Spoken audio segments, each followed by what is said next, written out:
Hey, what is up, guys? It's your boy KCM, What Ifs. Today we are going to be reading the sealed kunai, or what if Naruto had his true potential sealed away. So sit back, relax, and enjoy.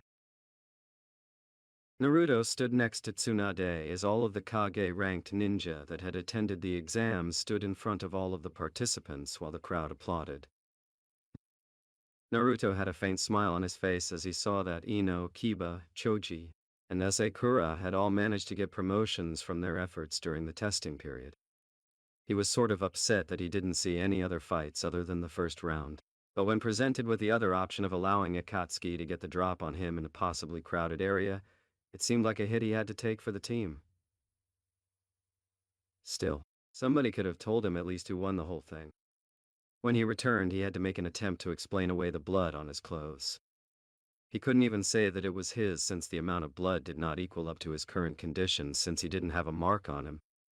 After the promotional proceedings, Gaara proceeded to blow his cover, making all of his attempts at playing off his disheveled appearance and what he had been doing the entire time moot. After the tournament had ended, Gaara led everyone back to his office. Naruto and myself engaged two members of Akatsuki outside of the village. I believe their names were Haidan and Kakuzu. Naruto nodded as those were the names that he caught from them during their short battle. Tell them the other part, the part that pissed us both off. Gaara acknowledged Naruto with a simple shift of the eyes. They were utilizing some kind of technique that allowed them to use a person as a body double and fight using their own skills and abilities from afar. We aren't even sure that they were anywhere in the entire country at all. Gaara crossed his hands in front of his face as he sat at his desk. That is a most disturbing discovery. Tsunade frowned. With a technique like that, they don't even need to go into hostile areas themselves to achieve their missions. Kurotsuchi scowled as she heard the description of the encounter. How cowardly. You would think that a group of dangerous ninja like that would be more up for coming in person, especially when it comes to something like attempting to take out a Jinchuriki. Naruto grinned. I'm glad you're acknowledging that I'm awesome when you don't even know me. Kurotsuchi rolled her eyes. I was referring more to Kazuyakage-sama than you. I outrank you. Naruto sat crouched in the corner with an aura of despair around him. Well, you don't have to be so blunt about it. I'm awesome, right?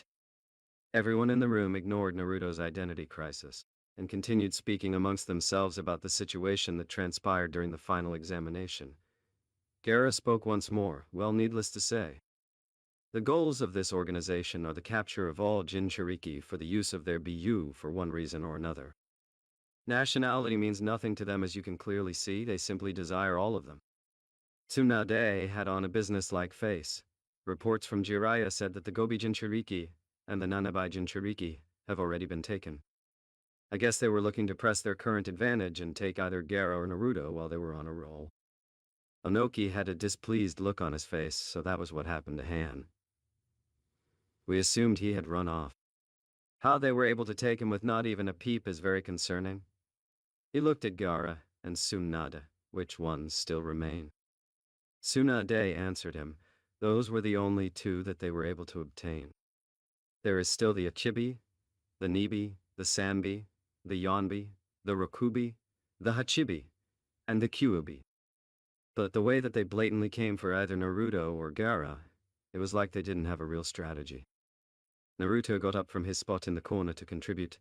They said something about intel right before Gaara finished the fight. Oh yes. Gaara said, Sasori had a number of spies, including 2 in this village. 2 of our own counselors were something akin to sleeper agents. After Sasori was killed, they were exposed as his men and were promptly arrested. Apparently Sasori had an entire network of similar spies all over the place, spanning back to the days when he first left Suna and became a Nukenin in first place. It was how they were able to ascertain that you yourself were a Jinchuriki back when you were first attacked Naruto. Onoki looked between his 2 fellow Kage. So what happens now? We know what they're after. Should we simply hunt them down? Tsunade shook her head. We don't know where they originate from. As I speak, that's currently what I have Jiraiya out seeking information on. At the moment, the only thing we can actually do is to anticipate their movements and prepare countermeasures. Do you know how many there are for members? Kurotsuchi asked, trying to get some sort of handle on the situation. Naruto scratched his head. Well, I was told that there were 9 or 10 members. Orochimaru used to be a member, but they had a falling out, I guess. You have Itachi Uchiha and Kisame Hoshigaki, the first ones that I met. There's Hidan and Kakuzu, the two that me and Gaara just got through fighting. And then you have Sasori, the one I killed, and his partner Deidara. Onoki's head quickly turned to Naruto. Did you say that Deidara was a member? Naruto nodded. Yeah, blonde guy, weird mouths in his hands, makes a ton of weird explosive sculptures, that Deidara. Come to think of it, he did have a slashed Iwai forehead protector on. Slippery bastard. I'm still kinda pissed off that he got away. Kurotsuchi stared at Naruto in surprise. You beat Deidara ni. Now Naruto still couldn't let on that he had been assisted thoroughly by Sai, lest he blow everything sky high even further. How anyone believed by any stretch of the imagination that he was fully capable of taking on 2 members of Akatsuki simultaneously was beyond him, but he assumed that the proof of Sasori's DNA as his only existing remains was all the proof necessary to say such. Naruto looked at the girl who had her attention firmly on him. I'm here, aren't I? That means he didn't blow me into a million pieces or suck my baiju out of my still-breathing body. She still had an incredulous look on her face. Fine, believe what you want to. I don't have anything to prove to you anyway. Kurotsuchi snapped out of it. Watch yourself, Namikaze. Naruto looked at her with a frown on his face. Please don't call me that. Just because he's my old man doesn't mean I'm changing my name or anything. I happen to like my name just the way it is. There's no reason to try and make myself seem more important by adopting his name. Naruto, be silent. Tsunade said officially, clamming the teen up instantly and getting him to stand at attention. She had to hold back a look of shock. That was all it ever took to get him to stifle? Why didn't I just order him to do that after I first took this job? She got herself refocused. This is going to be a problem very soon. If they've already shown the capabilities to kidnap them right from inside of their villages, and they're just now being forced to fight to obtain the Jinchuriki, then they might be able to infiltrate Konoha and begin a conflict with Naruto before anyone could assist him. If they work in twos, one could simply deal with Naruto while the other keeps any potential backup at bay. Gaara spoke again, and with the jutsu that they displayed to us, they wouldn't even have to show up in person to complete missions. Although it seemed to make their body doubles nowhere near as effective as their true selves. Uzumaki was able to hold off both of them and seemed ready to keep going, and when I appeared to lend assistance, the battle didn't continue for much longer. Together, it was fairly simple to dispatch them. Onoki's mustache twitched. So that means that after this defeat, they'll know to actually send the true operatives next time, no matter which Jinchuriki they target next. I need to find and recall Roshi. Gaara looked out of the window at his village. They won't send anyone after me or Uzumaki so soon after the last encounter. They will wait to further analyze the latest information that they have on us from the short encounter. They will probably pursue the other Jinchuriki that are less informed of their existence for the time being. Onoki clasped his hands in a satisfied manner. Well, that's fantastic. Now all I have to do is shore up my defenses and get Roshi back into Iwa, and everything will work out. I'm not sure about that, Naruto said plainly before remembering that he was supposed to be silent for the time being. When all eyes turned to him, he gave Tsunade a look asking her for permission to speak.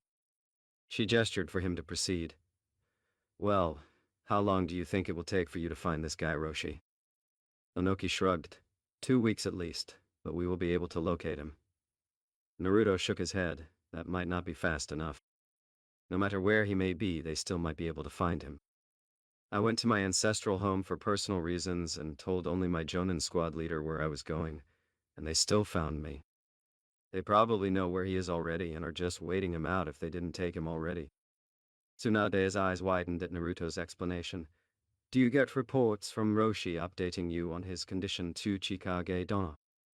Onoki growled. No, we don't. I allowed him to leave many years ago to allow him to learn to control the power of the Yonbi no Saru. It was better that no one was around while he was training to utilize that power. He had some sort of point there as far as learning to control the demonic power went. To everyone else's knowledge, Iwa didn't really have an area for no-holds-barred training like the other villages had. Suna Ninja could simply head into the desert and cut loose. Kiri Ninja had designated islands that they could use. Kumo had their own mysterious island with many strange and gigantic creatures inhabiting it, and Konoha had the Forest of Death that Naruto used frequently. Allowing him to use his power inside of the village's generally provided training grounds would have been a bad idea for at least half a dozen reasons. The grizzled old Kage continued speaking. So you're saying that he may very well already be captured? Naruto nodded. Well, yeah. I'm not saying it really, I'm more or less speculating, but it's not much of a stretch to say so. That's all we need to hear right now, Naruto, Tsunade said to get him to finish talking. Naruto simply stepped back next to Shizune and stood at attention. Onoki snorted. I still think that these affairs should be handled domestically. The Jinchuriki should be a country's own responsibility. I will not divert any of my forces to assist you to protect your own weapons. This is just the way of keeping the status quo. Gaara and Naruto narrowed their eyes at the weapon comment but didn't say anything about it. Both of them accepted it at this point that they were generally meant to be used as weapons, but to hear the way that he had said it as if they weren't people worked their nerves somewhat. Tsunade Shizune Kankuro. And Tamari actually visibly took it worse that the two demon containers in the room did, if the scowls on their faces were any indication of the underlying tension in the room. Tsunade and Shizune were trying to keep Naruto from rationalizing his thought that way, and they figured it would be hard enough to keep Naruto from labeling himself as a weapon due to his time with Danzo, without others actually identifying him as such. Tamari and Kankuro had spent years since Gaara's defeat to Naruto making sure that he knew that he was their brother, not just Suna's ace in the hole. Tsunade attempted to speak through the tension. That's fine. Suna and Konoha will simply have to reach out to the other villages with Jinchuriki still remaining to ensure that everyone is prepared for the growing threat. With the knowledge that, unless directly involved once more, Iwa would not aid either village, the meeting shifted away from Akatsuki. Damn it, Naruto said dejectedly, as he and Shizune had returned to their hotel with Tsunade after the meeting. I can't believe they left to go home already. They probably think that I'm avoiding them. I haven't spoken to anyone else in forever. Shizune patted him on the back consolingly. It's okay, Naruto-kun. You can find them when we get back to Konoha, right, Tsunade-sama?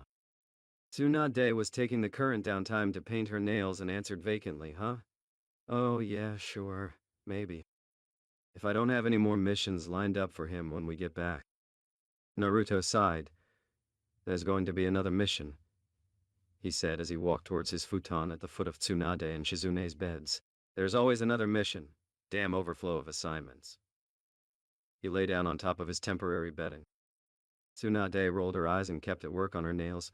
Stop whining, brat. You were the one that wanted all of the real missions, remember? Naruto scoffed from his spot on the futon. You work me like a rookie chunin. Now I don't want to be a sissy or anything, but can I get some downtime again? Downtime? Tsunade almost bellowed. Since when do you need downtime, you walking chakra battery? Since you send me on jobs that last a month or longer consecutively, Naruto said as he sat up at the foot of Shizune's bed to let the older woman play vacuously with his hair. The only thing I've had time to do these days is get my hair cut. Do you want to know what I dream about these days? Sleeping in my own bed. There's something wrong with that. I've been getting back-to-back B ranks and the one S rank you just sent me on, not to mention this one. It should be a ranked, right? Shizune paused in her current actions with her pseudo-little brother's hair. Well, why don't you just take some time now, Naruto-kun? We're not going to really do anything until we set out for Konoha tomorrow morning. My job is to watch out for Tsunade-kan. I'm her first and most vital line of defense. Naruto said. Even if I kept some shadow clone handy around here, if anyone actually attacked her, that wouldn't even slow them down. Tsunade had finished painting her nails and was simply waiting for them to dry. It's good of you to say that, brat. Very responsible. Naruto nodded and shut his eyes against the side of the bed. It was a good thing that Tsunade was none the wiser to the very long date he ended up taking Tamari on the day before the Chunin exam finals. You've got to love Shadow Clone Jutsu, and the bounty checks for S-rank ninja. 5 days later, after getting an early start back to Konoha the next morning, the trip back was as slow as the trip up there. There was a lot to digest nowadays, there was no real doubt about it. Akatsuki was beginning to make their move, and the new enemies discovered had somewhat startling abilities. There was seriously a lot of work to do if he was going to be ready for the next encounter, because for all he knew the next two-on-one encounter wouldn't be with just a pair of body doubles, it would be the real deal. After the trek back to Konoha, and a quick debriefing, brief because Tsunade was there, she knew what happened, and it was after midnight when they got back. Naruto slogged through the empty village streets, 2 out of it to attempt a body flicker to his own house. After kicking off his sandals and dropping his gear, operating seemingly on autopilot all the way through the apartment, he proceeded to drop face first on his bed and blackout.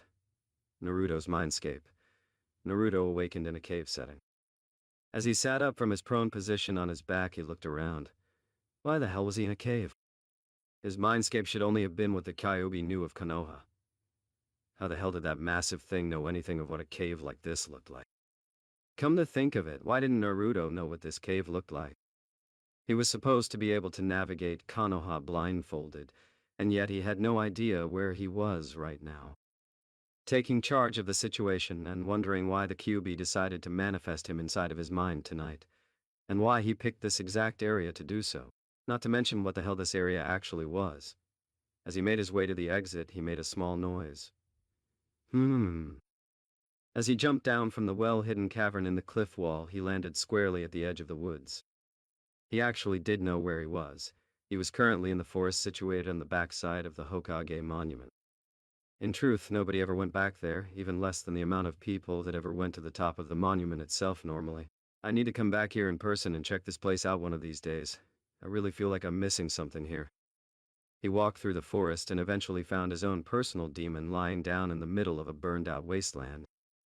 Naruto looked around as he approached before coming to a stop and sitting down directly in front of the Kyuubi. All right, wake up. I know you can't possibly be asleep because you're the one that brought me here. One blood-red eye opened, staring directly at Naruto. You are still weak. He was kind of right. There were still far too many people with the ability to somehow stop him. Granted, these people were the absolute best of the best, and he felt that a full-scale fight against a true elite, even if it ended in his inevitable defeat, would end with some sort of permanent reminder on their person of their battle with him, that is, even if they were ever the same again.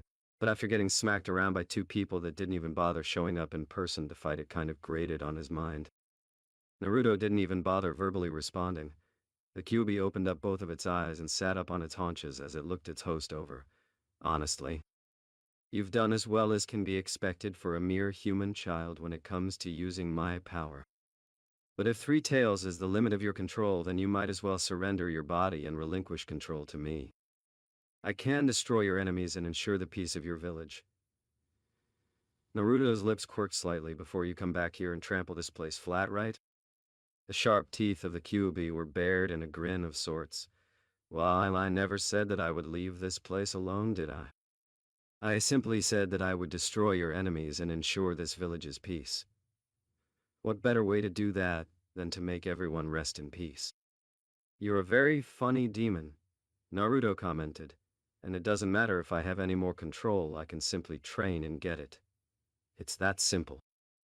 It could be simpler, Naruto, Kyuubi said offhandedly. I can be the tool of victory that you want to be. With my true power, I can eradicate any threat that you have ever come across. It would be so easy for you. All you would have to do is entrust your heart to me, and I will make it so easy for you. You know, Naruto started, I've never really considered myself selfish before. He started pacing in front of the massive frame of the Kyuubi. I have to admit, there is a part of me that wants to just give you the reins, to just let you handle everything on the off chance that you aren't simply lying to my face to get me to set you free. To just allow myself the chance to let things go as they may, telling myself that I did the best thing I could. To give up my freedom and body just to ensure that your power would truly be used, to keep the promise that I made when I became a ninja. To keep Konoha safe. He stopped walking in circles and got right as close to the Kyuubi's muzzle as he could, but I'm going to be selfish this time. I'm going to find a way to get control over your chakra, and I will get you to help me. I'm going to learn how to beat people without even taking a small hit of your chakra. I'm going to keep everyone close to me safe. I'm going to be normal, and I'm going to be extraordinary. I'm going to finish my last mission to Danzo Gigi, and become Hokage. I'm going to tear Akatsuki asunder, crush them, and throw them into the wind. I'm going to do all of this, because you and I both know that if it really had to come down to it, there's not a whole lot anyone can do to stop me from doing what I want. He turned away from the Kyuubi, who had not taken his eyes off of him or interrupted him the entire time, and began walking away. And rest assured, when I finally think that I'm ready to do it, I'm going to open the seal and I'm going to kick your big fuzzy ass until you fully accept me as your partner. A partner? Kyuubi scoffed as it lay its head back down on the ground. You mean a slave? It growled as lowly as it could. No, Naruto said as he started vanishing from his mindscape. I meant partner. I'd rather be your friend and ally than your master. Slowly shutting its eyes as Naruto fully disappeared from view, the Kyuubi adjusted itself to get back to sleep. That heart you seem to have developed, Kit.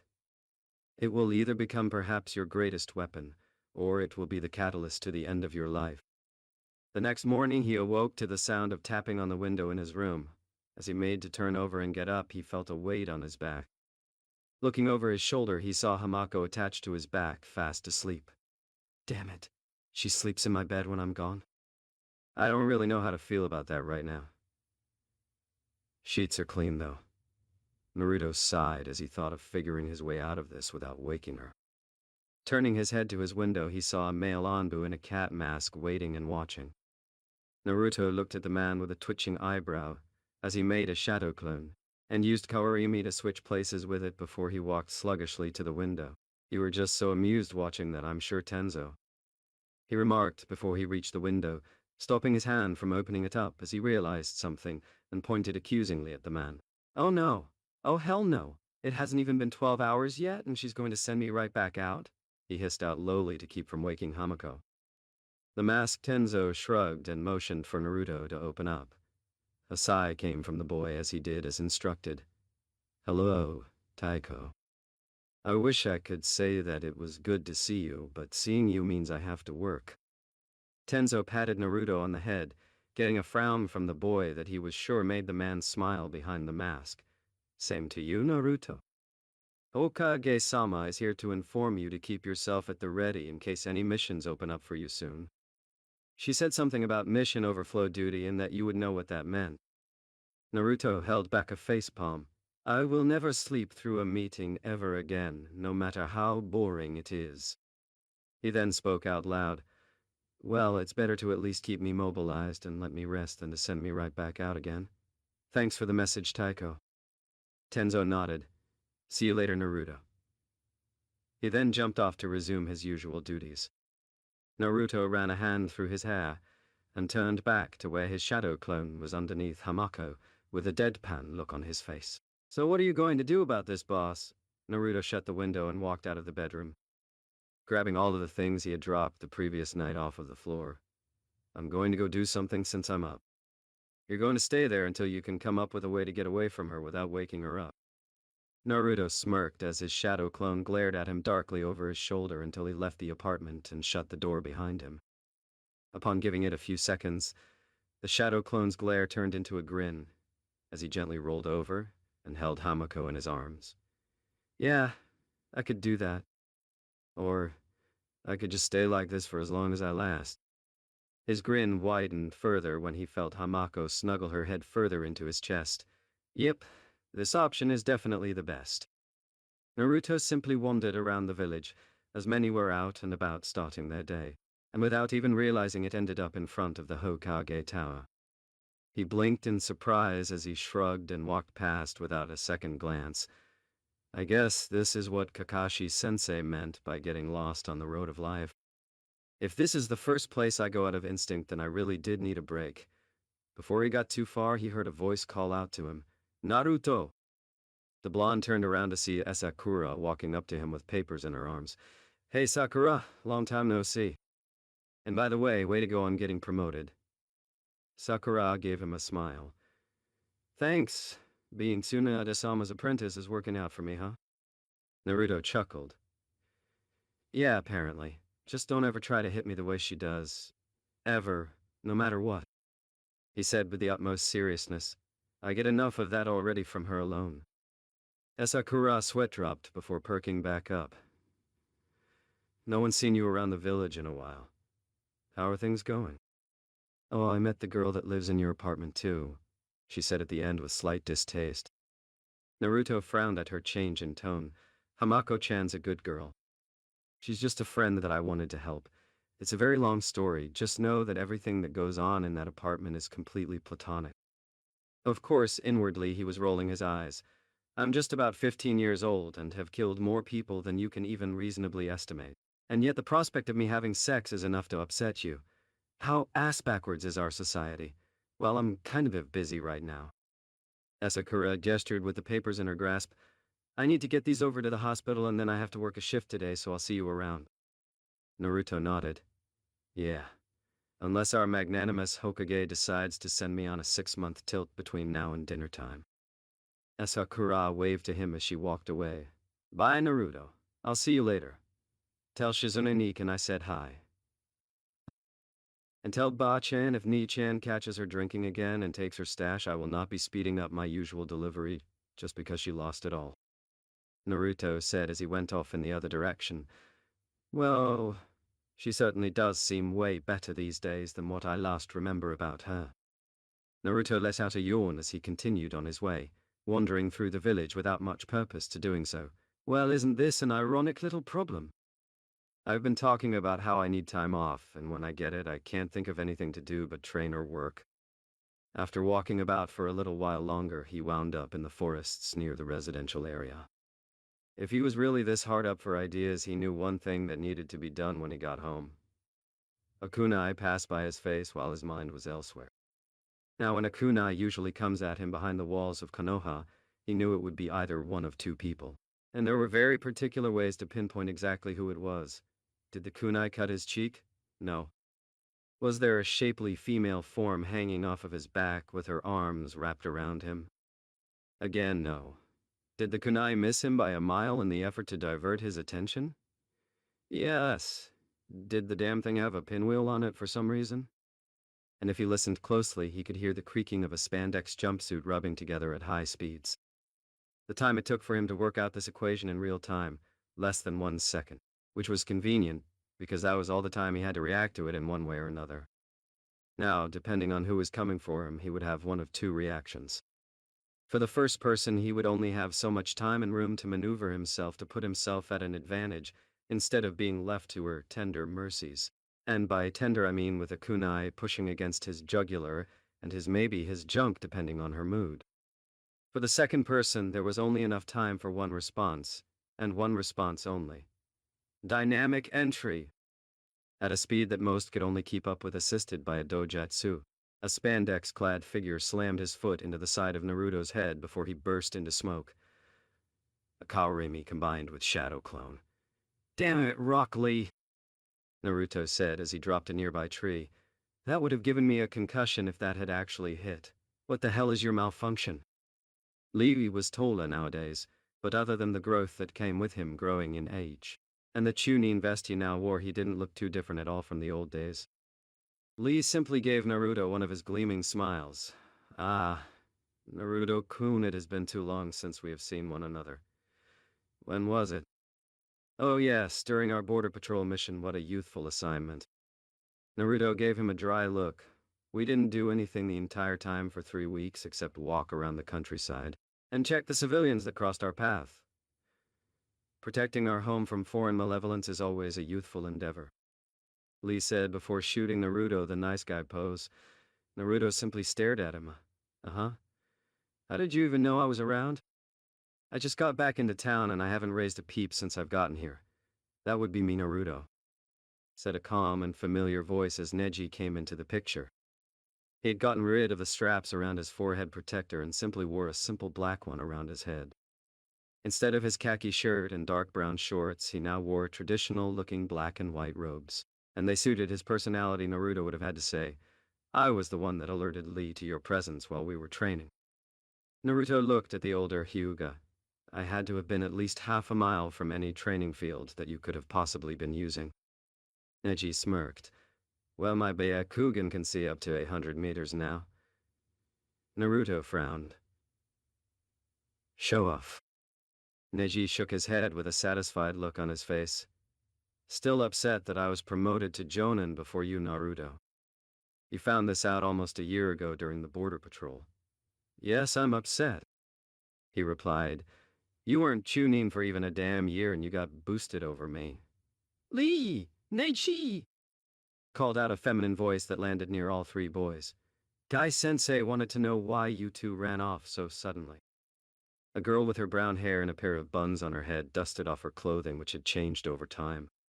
She wore a flowing white Chinese-style blouse and loose red pants, now wore black fingerless gloves, and had a large summoning scroll across her lower back. Of course he would make me come out here after you both. Naruto lifted his hand in a short wave. Hey, Ten, how are you doing? Ten turned her brown eyes slightly and took in the scarred face of Naruto. Naruto-kun, it's been a while? The blonde rubbed the back of his head sheepishly. Yeah, I've kind of been really busy for a while. I'm finally getting some off time, but I could still be called for anything at the drop of a hat. Don't expect me around for too long. Tsunade-bachan has been running me into the ground.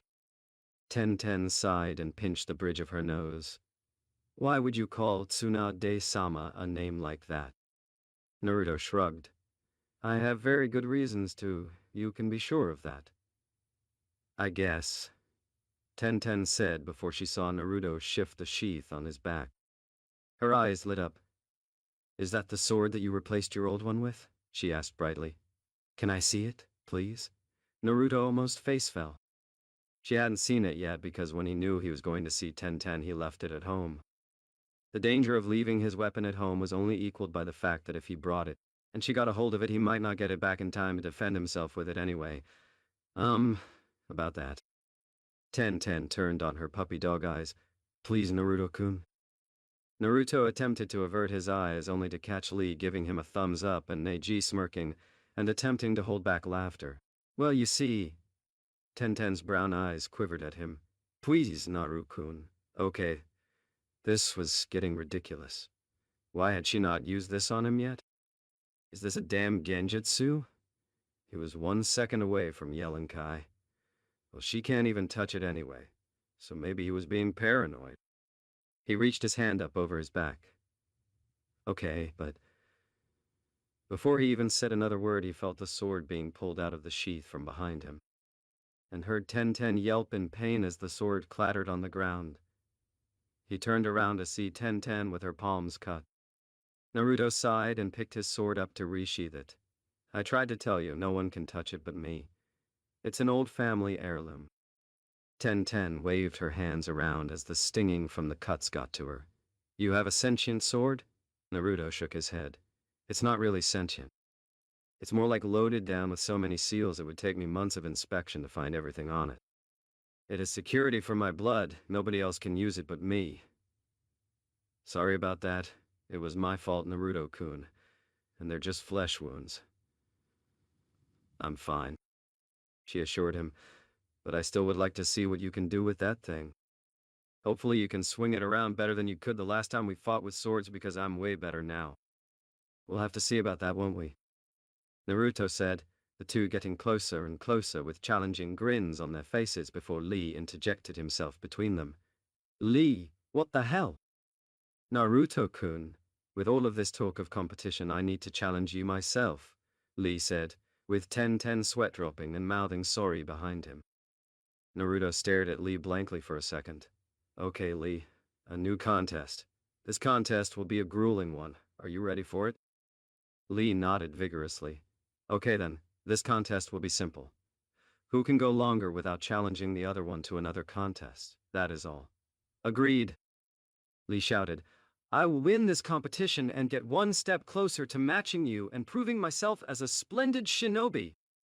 I'm off to get some advice from Guy-sensei. Yes? Lee then sped off to find his similar in appearance sensei. Naruto looked at Ten and Neji, who were staring with their jaws slacked in shock. Naruto chuckled and turned to head home. And that's how you do that. Seriously, Neji, you couldn't handle that yourself back when we were kids, Mr. Genius? He walked away, leaving the other two in the woods. Neji simply stood still until Naruto got out of his range of sight before he activated his Byakugan to stare even more. I think I hate him. I really, really do. Hmm. Ten said mostly to herself. I wonder if I marry him, would I be able to use that sword? Neji turned from staring at where Naruto once was to staring at Ten. Are you serious? Ten shook her head and walked off. Of course I'm not serious, she said, getting Neji to sigh in relief before speaking under her breath out of earshot. I mean, a cool, powerful sword would only be a bonus. Deciding that a little lunch was in order, Naruto headed over to Ichiraku Ramen. Upon entering through the curtain, he found his current next-door neighbor with her head set down on the counter, and a bowl of ramen by her head. You look pretty out of it, Tayuya-chan, Naruto said, getting enough of her attention to lift her head and turn around with a groan. Are you going to finish that, by the way? He said, pointing to her bowl of ramen. Tayuya grunted slightly and set her head back on the counter. No, go ahead. If I ate any more right now, I would probably just puke it up anyway. Her eyes slightly widened when she really took into account who had just pulled up a seat next to her. So, you're actually back. Naruto nodded as he pulled Tayuya's bowl close to him and took a bite of her ramen. It's still warm. But yeah, hopefully I get more time off than just a few days this time. By the way, why do you look so beat up? At this, Tayuya gave him a weak glare. Because when this lady named Anko found out that I was your next-door neighbor, and a friend of your caretaker, she took it upon herself to train me until you got back. What the fuck did you do to her? Naruto's sweat dropped. Me? Nothing. She's just pissy because she was called back from a mission we went on together recently. Of course, when she finds me, then she'll leave you alone. If I let her find me. Tayuya pulled herself up onto her elbows on the table. Well, then I'll just tell her you're here in the village. Naruto rolled his eyes as he polished off the bowl. That won't do anything. Nobody can get into my house without permission anymore, remember? Unless she somehow catches me in the street or goes far enough into the forest of death to actually search for me, she won't ever get a crack at me. When I don't want to be found, there aren't a whole lot of people that can do it. Mighty full of ourselves, aren't we, Naruto-kun? Ayame asked as she came from the back. She looked over at Tayuya. Are you feeling any better, Tayuya-chan? Tayuya nodded. I'll feel a lot better when I get home and sleep. Thank God that Anko has afternoon work at T&I. Hey, Ayame Niken.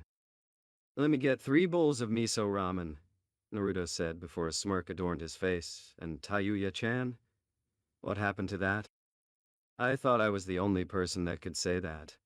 Tayuya-chan, didn't we have something special? Ayame giggled as she took down Naruto's order while Tayuya scowled. If by something you mean you kicked my ass twice and captured me the second time, then yes, we have something. Naruto put a hand on her shoulder and hugged her from the side. I love you too, Tayuya-chan. Her cheeks slightly reddened. If I wasn't so drained from this morning, I would kick your ass right now.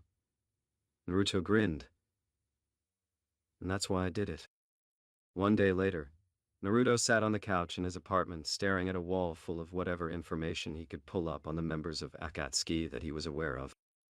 Hamako was seated next to him with a new accessory, a black choker with gold fastens in the back and an emerald across the throat, Naruto's gift to her.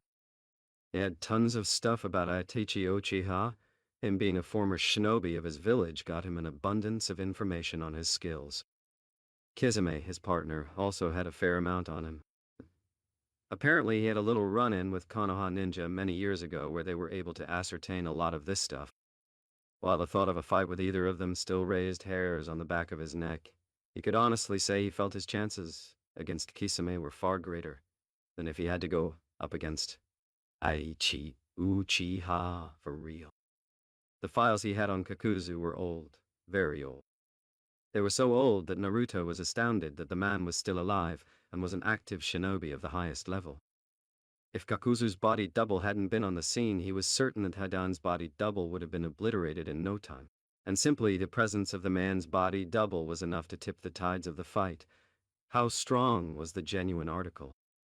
However, he didn't have much. Just under forbidden abilities was Earth Grudge Fear. And due to it being an old Hijutsu from Takigakure, he didn't have anything on it. There was nothing on Hayden whatsoever. The not dying after getting his head cut off thing was irking Naruto, but there was simply no data on it for him to analyze. If they met again, he was going to have to get creative to win decisively.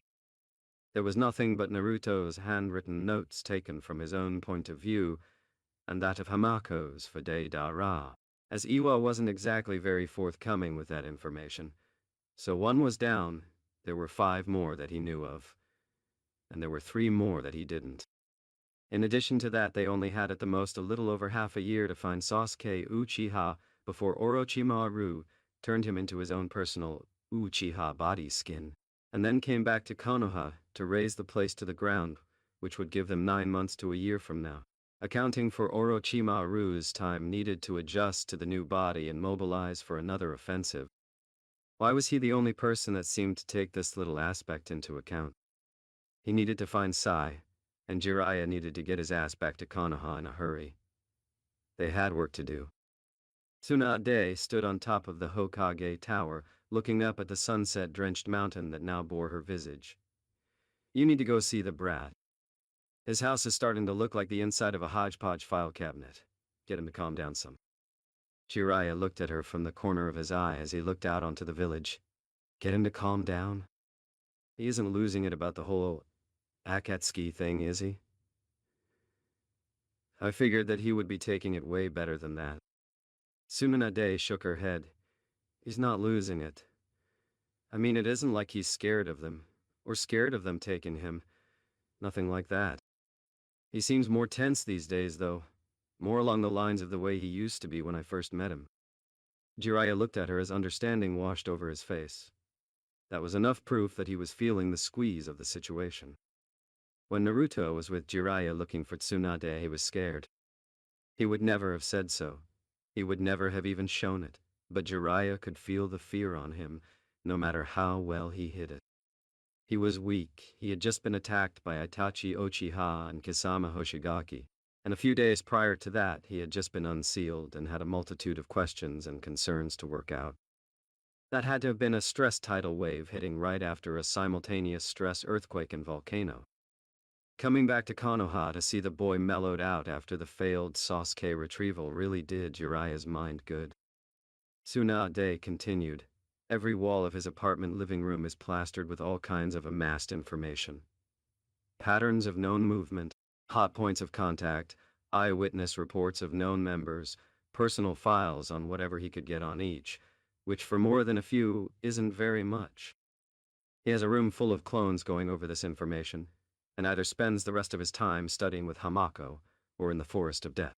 And that would concern me if he hadn't been using it as his own personal playground for the last few years. Jiraiya made a noise of acknowledgement. Maybe I should take him with me again? A trip elsewhere should do him some good. Maybe I can get into what his deal is once we get away from the village. Maybe he's just nervous. It's understandable. He has a lot on his plate. Tsunade took a moment to think about it. A trip to where, though? I don't even think I can swing another training mission. I barely got the last one through the channel since I was sending him alone. The elders sure loved that idea. Tsunade said sarcastically. Jiraiya waved it off. Just give us any old rinky-dink chore. Preferably one that takes us out of the country for at least a week. That kid can be one tough nut to crack when he wants to be, and I have a feeling he isn't waiting for someone to spill his guts about his anxiety too. All right then, Tsunade said as she turned to face him at last. I'll get it set up soon after I go over what we need done. He just got back from a short courier run earlier today, so I'll leave it up to you whether or not to see him now or later. Jiraiya scratched his chin. Where is he now? Tsunade smirked. The Forest of Death, if I would hazard a guess. Jiraiya let off a sweat drop. I'll go see the kid later. Konohagakure no Sato, outside of Training Area 44, aka Forest of Death. The light of the moon bathed him as Naruto was on his hands, and knees dripping sweat after his most recent episode with his most prolific adversaries, the giant spiders in the Forest of Death. Naruto panted and glared at the sword in his grip on the ground. Pant, you certainly crap out at the absolute worst times imaginable. I swear you do it on purpose. Naruto then proceeded to flop face first on the ground to give himself a moment of rest. He went directly into the known nest area of the spiders to test the limits of the Senin Kugake transformation of the Seninki no Ken the best way he knew how. With wanton slaughter, and the endless waves of spiders that had become his favorite targets, the bane of his existence, were the perfect test dummies for him, and his bladed gauntlets and greaves. The good part about the training, the blades were as good as he assumed they were. He cut right through the spiders like a hot knife through butter. It was absolutely effortless. His senses, reflexes, and physical attributes were heightened exponentially just from wearing them, and it seemed that the longer he had them on, the stronger he seemed to get. Every spider he cut down was seemingly replaced by two like always, but he couldn't have cared less at the rate he was slicing them apart. He was moving so fast by the end that the blades didn't even get any spider gore on them. Then came the bad part. That little feeling of supreme authority and superiority over the eight-legged lower life forms came at a price, as it always had. The power growth was apparently something of a supernova, as it just left him all at once. No fading, no waning of energy. When it decided to go, it took everything with it all at once. The euphoria of showing those stupid spiders who exactly the boss of that woodland area was. And who ran things with an iron fist in the forest of death caused Naruto to lose track of time. Now he had painstakingly prolonged the amount of time he was able to keep going while using the Senin Kukage, from the pitiful 5 minutes he displayed against Sasori to 15. Still pathetic, supremely pathetic, but time flies when you're cutting down mindless drones by the dozens. When the 15 minutes that he lost track of time have elapsed, it took everything he had to not instantly drop to the ground and black out. By all rights, he should have been devoured by the damned plagues of the forest, but he saved himself at the very last second with a quick boost of Kyuubi's chakra so that he could. A human-sized orange toad in a blue jacket poked at Naruto with a slight glare on his face. Don't you ever, ever, ever do that again, Aniki. I never want to see another goddamn spider for as long as I live. I should body slam you. Summon Gamakichi. Naruto rolled over slightly. I never make you do anything. I can't remember ever making you actually fight anything. Ever. All I ever make you do when I summon you is either train with you or get you drunk and feed you. Cashing in all of that goodwill for you running a few kilometers to get us out of a forest is nothing. Gamakichi frowned. Well, I did get to test out the blade the old man gave me. He grumbled to himself for a moment. Next time, call Gamatatsu to do the hard work. Naruto scoffed. If I had summoned Gamatatsu, he probably would have just sat there and watched me get eaten before asking the remains of my spider-violated corpse for a snack. Gamakichi was about to respond before he dropped it. Okay, you've got me there, but you owe me big next time you summon me. Oh, for sure. Naruto said as he tried to push himself up onto his elbows. And I'll repay you by not telling Gamabunta that you blew up his stockpiles of sake when you were practicing fire release. Toad oil flame bullet. Asshole, Gamakichi complained. I told you that in confidentiality. Naruto let out a weak laugh. You told me that in a bald-faced alcoholic haze. Gamatatsu may be dumb, but at least he holds his liquor better than you. Whatever. Gamakichi dismissed. Summon me to hang out later, or to meet that silver-haired girl you live with that has the nice tatas again. You were right. They are great.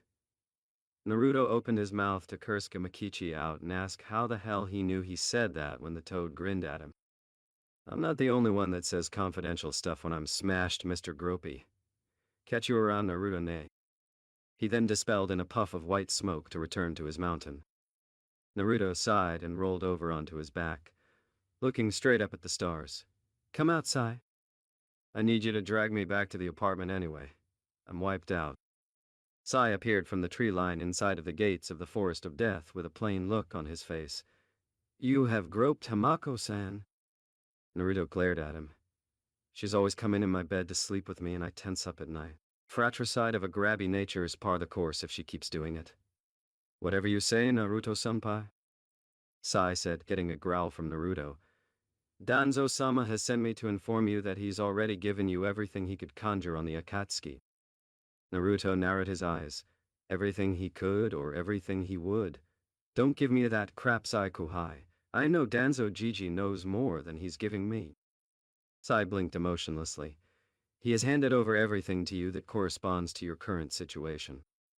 Nothing else he has on Akatsuki is relevant to your plight. I made sure to push your suspicion to the contrary on him to get him to say as much. That's bullshit, Naruto said as he looked back up at the night sky. Fine. He's given me more than the official records have forked over at least. That's for damn sure. You know Hamako has been asking when she would see you again?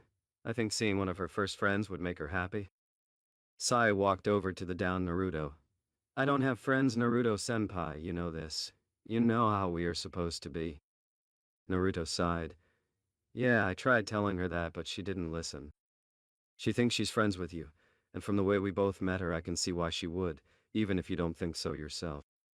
Just drop in and say hello if nothing else one of these days, it would make her smile.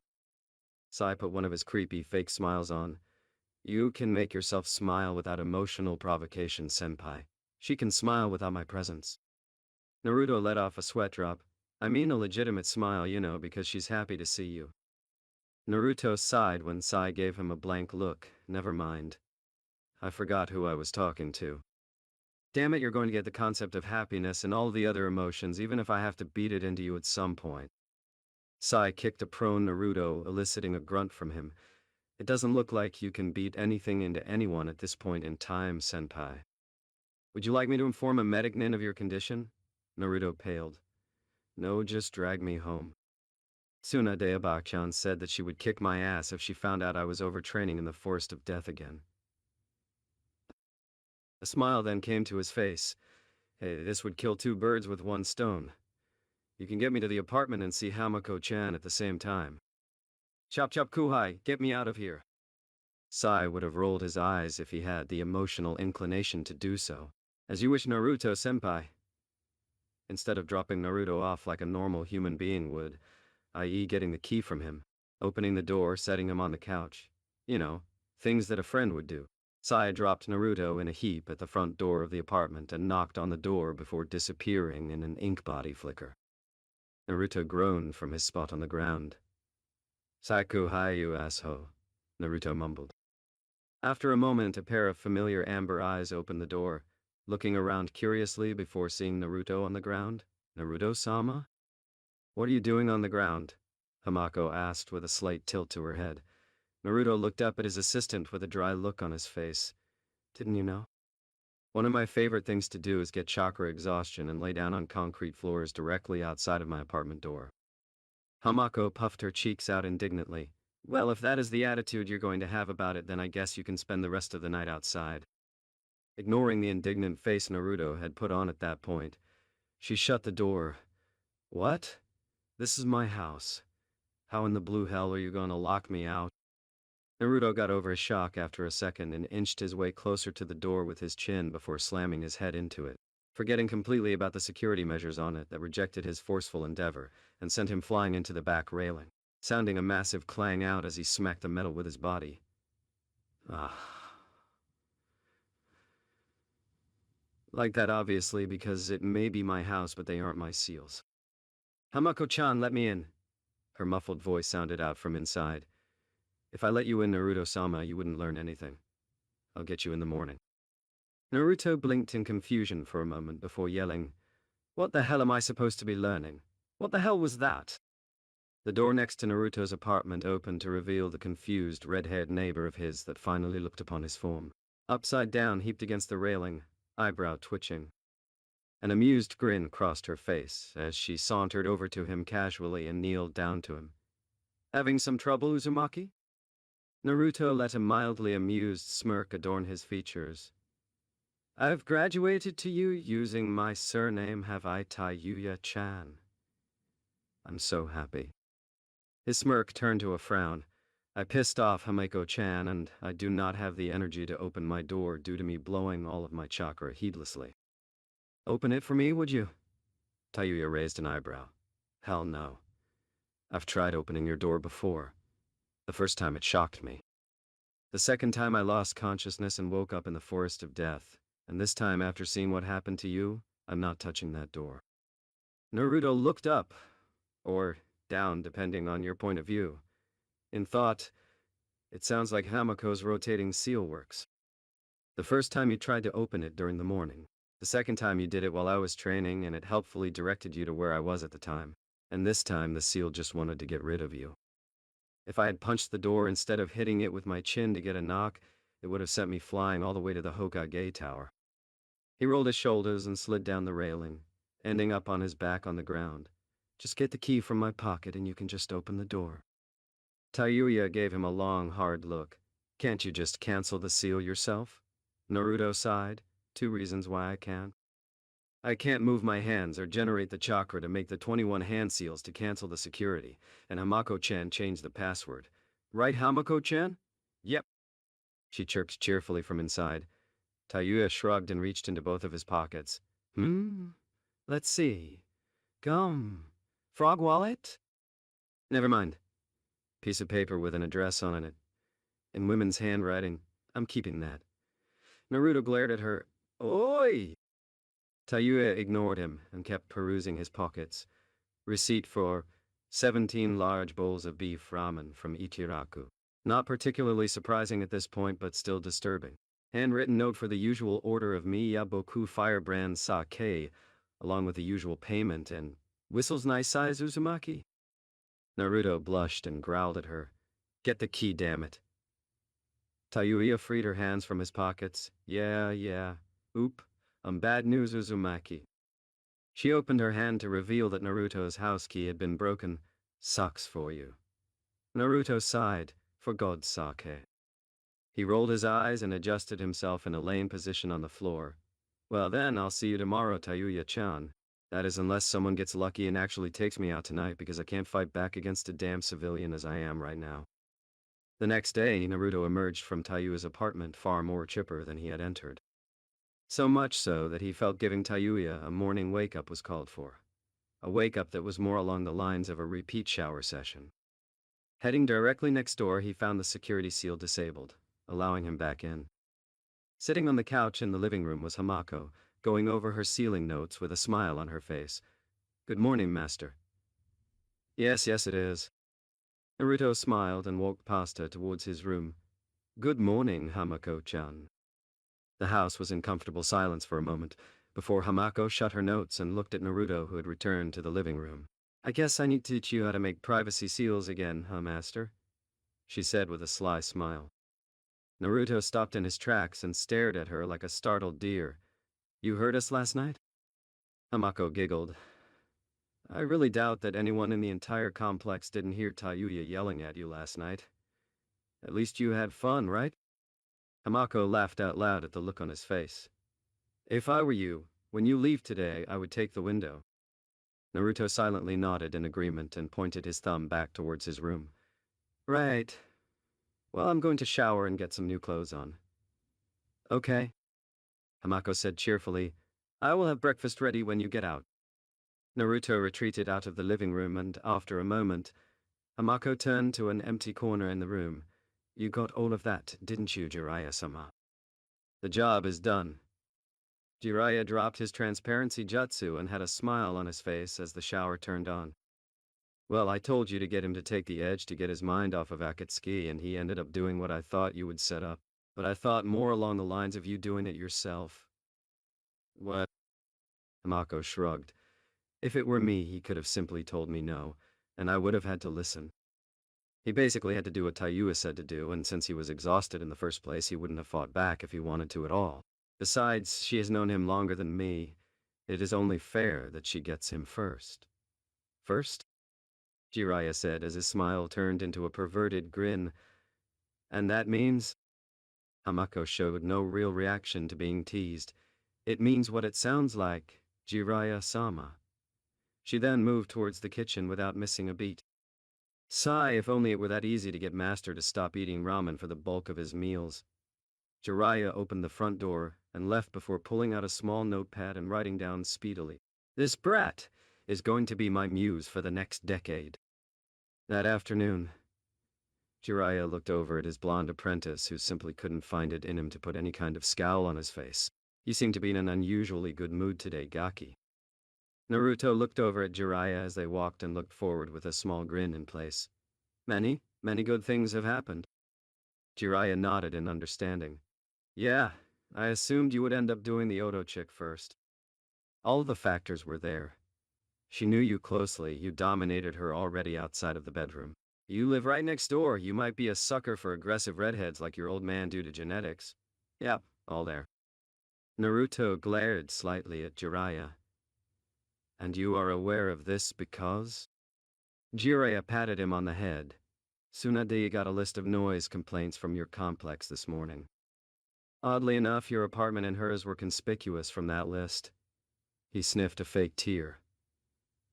I am so proud. You make an old man happy to be your godfather. Naruto pushed his hand off. I'm not a sucker for anything. Don't be creepy, Ero Kyofu. And where are we going anyway? Tsunade Bakan didn't even want to make eye contact with me when I walked in today. And you already had a busted up mug before you shooed me out and we got going. Jiraiya's face turned serious. After your little episode in Suna, we're going to start reaching out to the other nations to see who would like to join forces to deal with Akatsuki. Right now they only have 2 of the Baiju, but this is going to become a much bigger problem very soon with the players we have in action. Naruto frowned at how he remembered that he was barely able to fend off the 2 body doubles of Hidan and Kakuzu until Gaara arrived. If he fought Hidan, he was sure he could win, but Kakuzu he wasn't that sure. The next time he would be hitting harder, moving faster, and the fight would be going to a finish. He looked at his godfather. But why am I coming?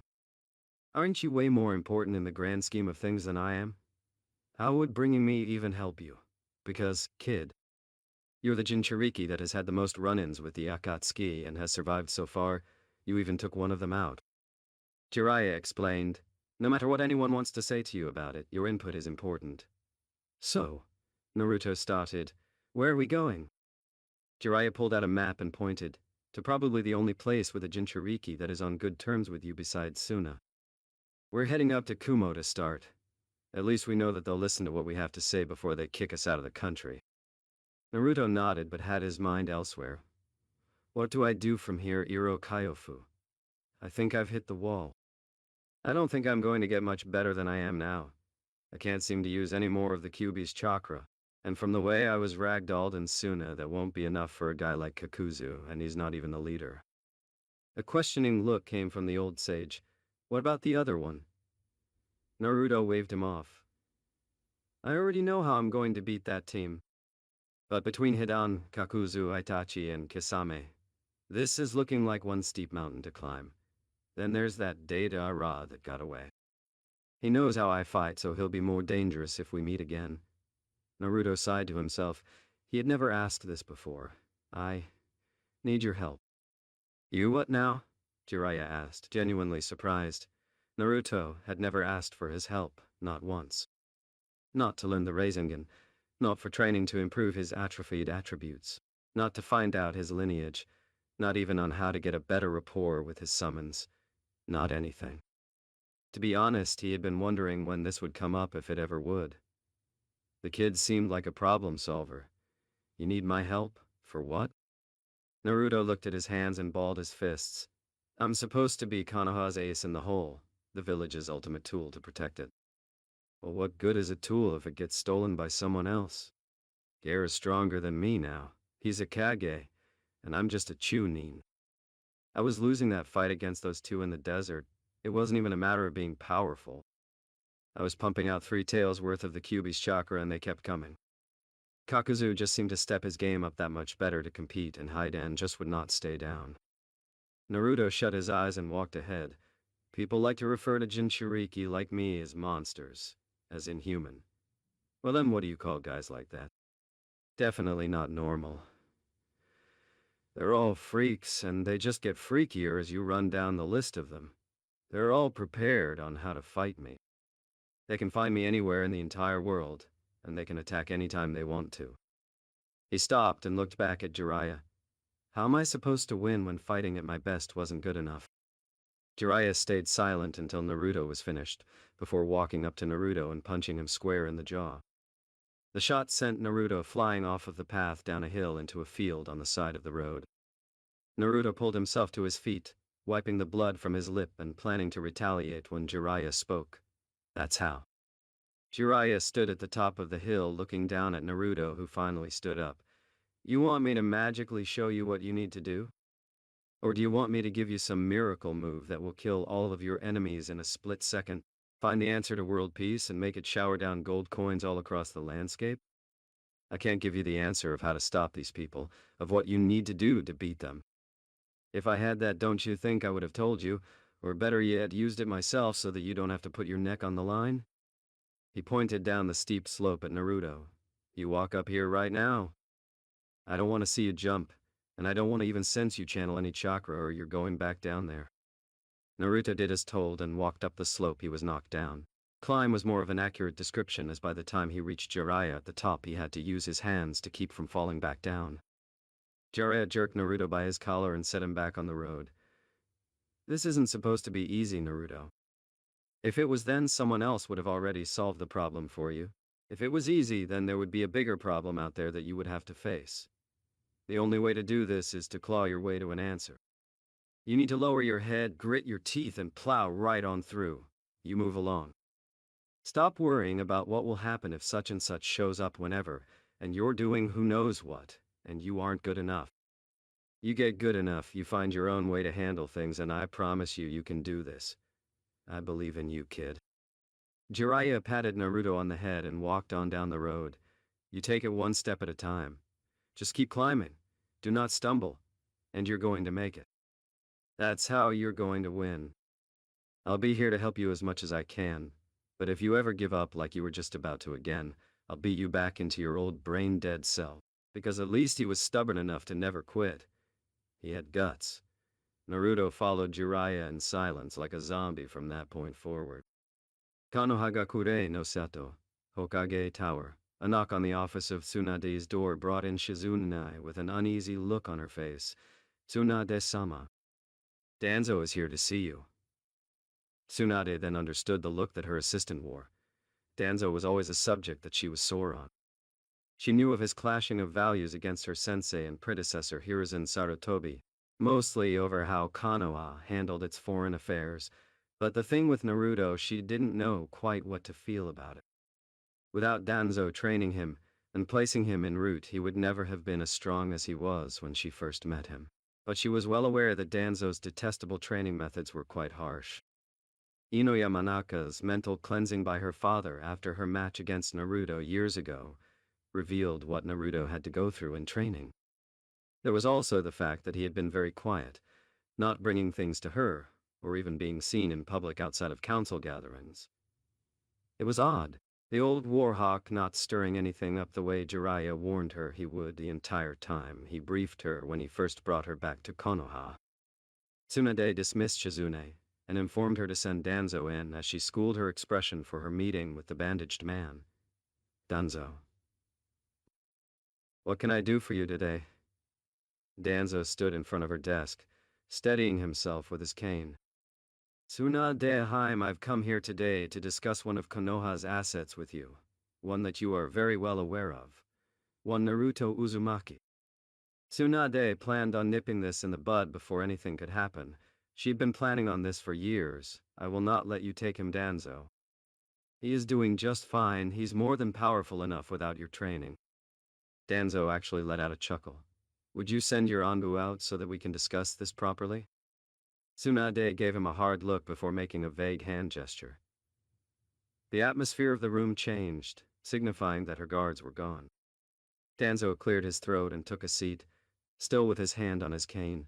You and I both know that the reason he is so powerful in the first place is my training, but that is neither here nor there. There is not much more that I can teach Uzumaki other than a few jutsu, but they don't seem to be much along his avenue of usage. Danzo tapped his cane on the ground. I do not want the boy. I simply wish to ensure his safety. With all of the business of the Akatsuki that you and I both know will do whatever it takes to obtain him. It is of the utmost importance to keep his well-being as a priority of sorts. He hadn't overstepped any boundaries, laced his words with any subtle threats, and he had been speaking the truth the entire time. Tsunade could afford to continue to hear him out. Please continue. Danzo nodded and did just that. I would like to assign one of my personal best to work alongside Uzumaki. I can assure you that he is the brightest shinobi I have trained besides Uzumaki himself. But then again, being a Jinchuriki, that would make it hard for him to compare to. Tsunade narrowed her eyes. Do not attempt to jerk me around, Danzo. I'm warning you, let that boy be. I don't need any treachery against him from within the village when we have more than enough against him from outside of it. Danzo kept his face steady. I agree, which is why I am putting this offer on the table. I do not want to cut back Uzumaki's growth or hold him back in any way. He is a Jinchuriki, and is destined to be one of the most powerful men in existence with the Biju imprisoned inside of him. Having him be captured by a group of rogues simply because he had insufficient backup would not keep our village safe or powerful in any way, especially when that power ends up turned on us and the rest of the world. Seeing that she had her eyes firmly on him but not saying a word, the elderly man stood up and turned to leave. Well, I will leave the final decision up to you. Until the next time, Tsunade-heim. With that, the only sound in the room was the sound of Danzo's cane thudding off of the floor as he left. 2 days later, gates of Kumoagakure no Sado. After Naruto and Jiraiya were confronted at the entrance to the village by posted sentries, Jiraiya flashed a message from Konoha that he was to deliver to the Raikage important information necessary for Kumo's consideration, he called it. With that, both Konoha ninja were watched carefully as they made their way to the main building. Naruto simply peered around their surroundings and took in the village. Nothing that he could see had changed over the course of the time he had been away from Kumo, but being here for business he passed that thought off to the side. Jiraiya was getting sick of walking in silence. You needed to stop worrying about the Akatsuki Gaki. Calm down a bit. Naruto rolled his eyes. It's going to be kind of hard to pull that off when we're about to talk about it with the Raikage, isn't it? And they really don't care whether I'm in a hidden village or not. If they want me badly enough, they'll find a way in. Jiraiya sighed. I've got your back if anything goes down, you know that. Now focus, we need to convince the Raikage what a threat the Akatsuki are. And how joining forces with Konoha and compiling our collective forces alongside Suna would be the best thing to handle this. Naruto shook his head. No way.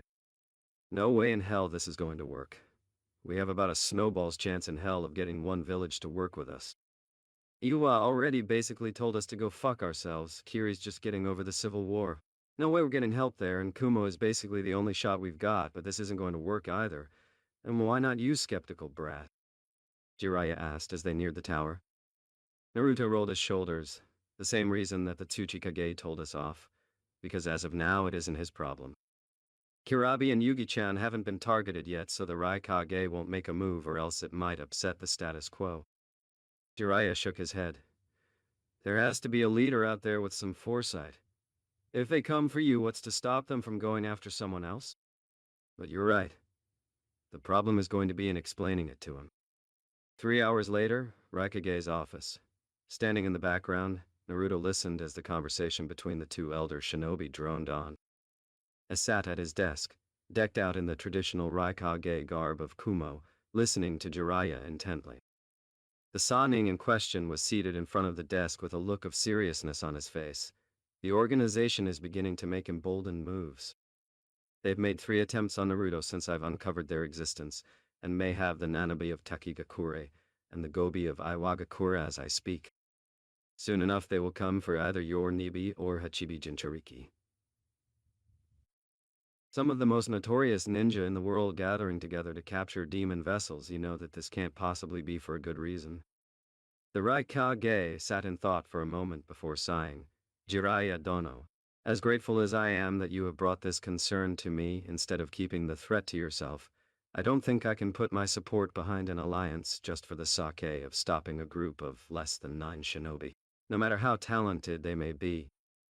Kirabi and Yugito are powerful enough to defend themselves and their comrades in case they are attacked.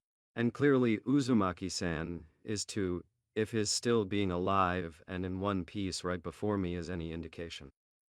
Naruto frowned from his spot in the background by the door. This was going roughly the way that he expected it to. And from the look on Jiraiya's face, he wasn't expecting things to go much better when they walked in himself. The two Konoha ninja shared a glance before turning their attention back to the Raikage. I cannot commit Kumogakure to a coalition at this point in time for this reason. I'm afraid you have both come here for nothing. That night, Kumogakure Hotel.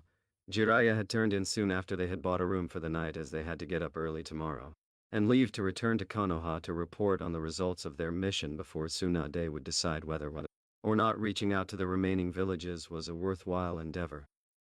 Naruto could not bring himself to sleep, and rather decided to sit out on the roof until he grew tired or sunrise hit, whichever came first.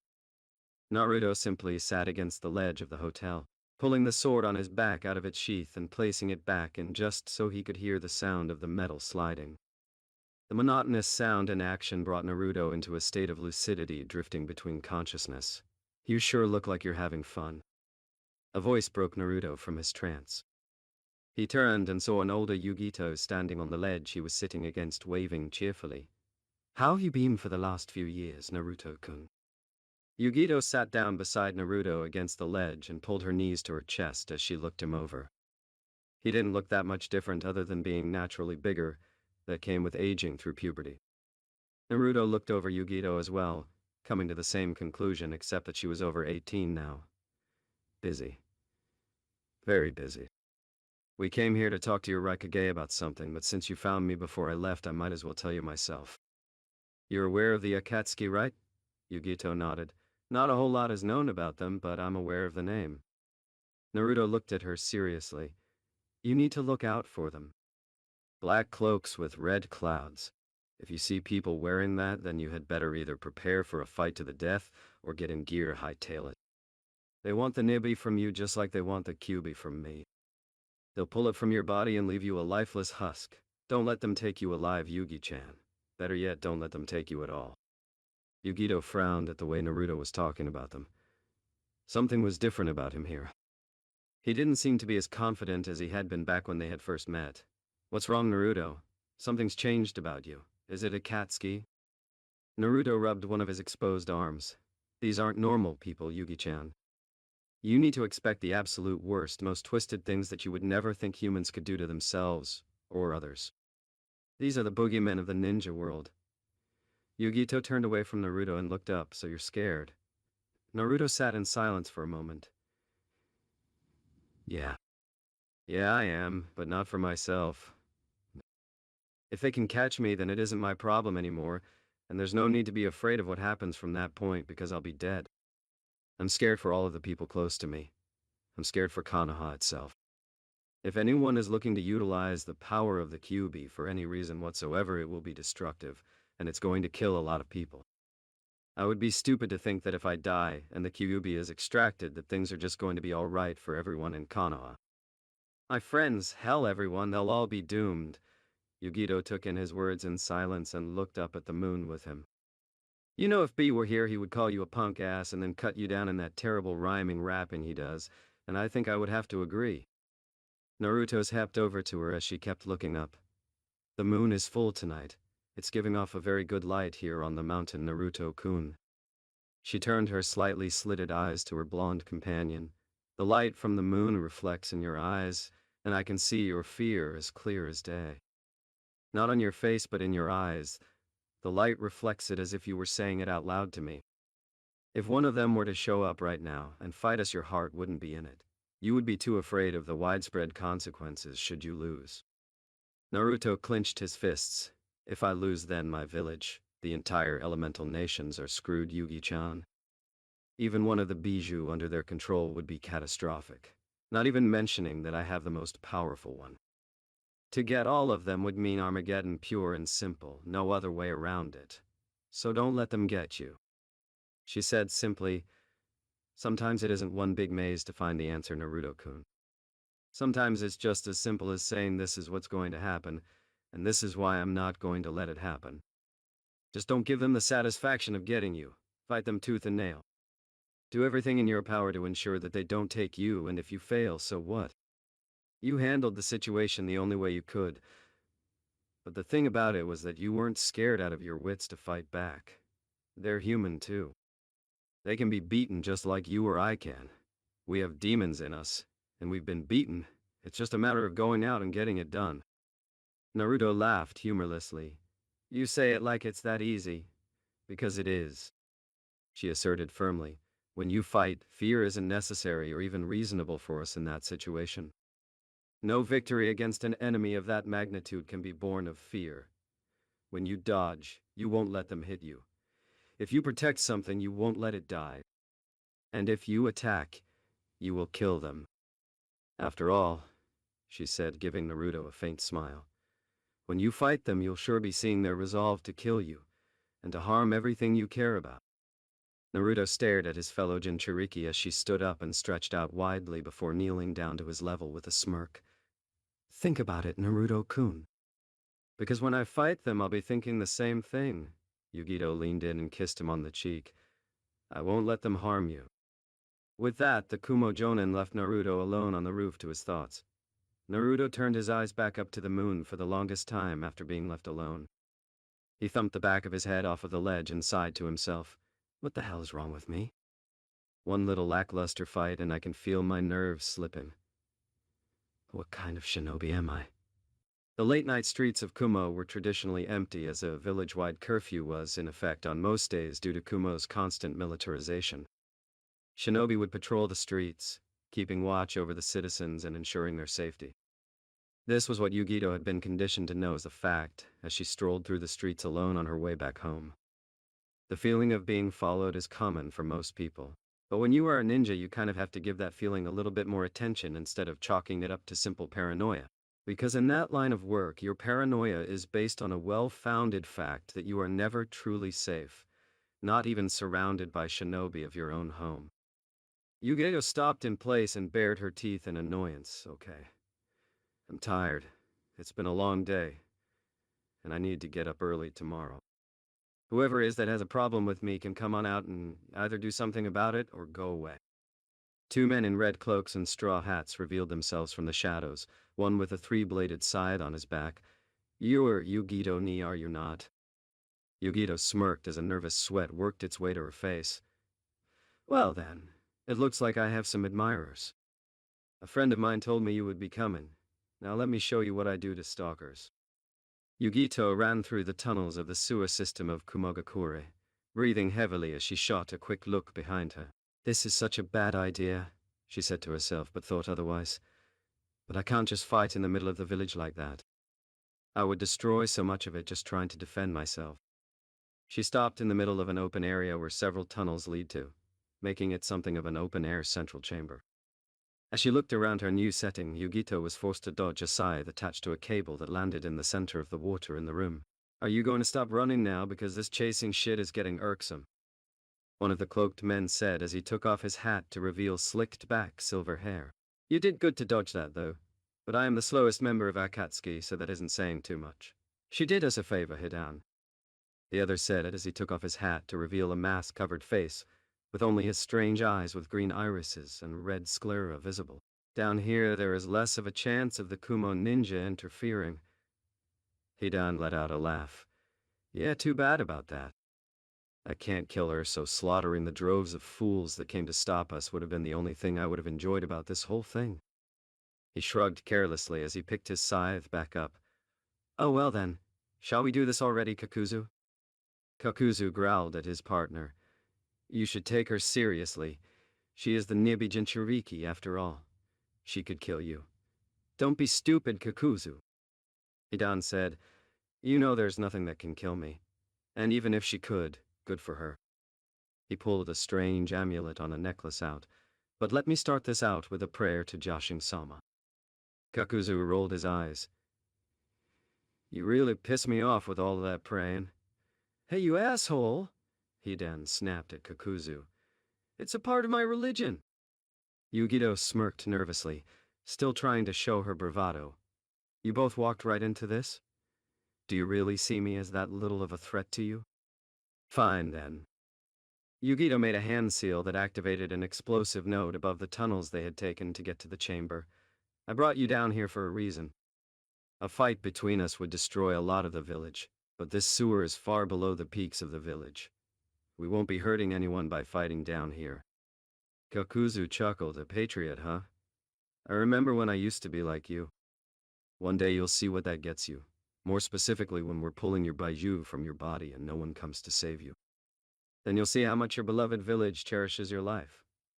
Hey, Hidan said reasonably, I can't kill you, so there's not a whole lot of motivation for me to get into a fight.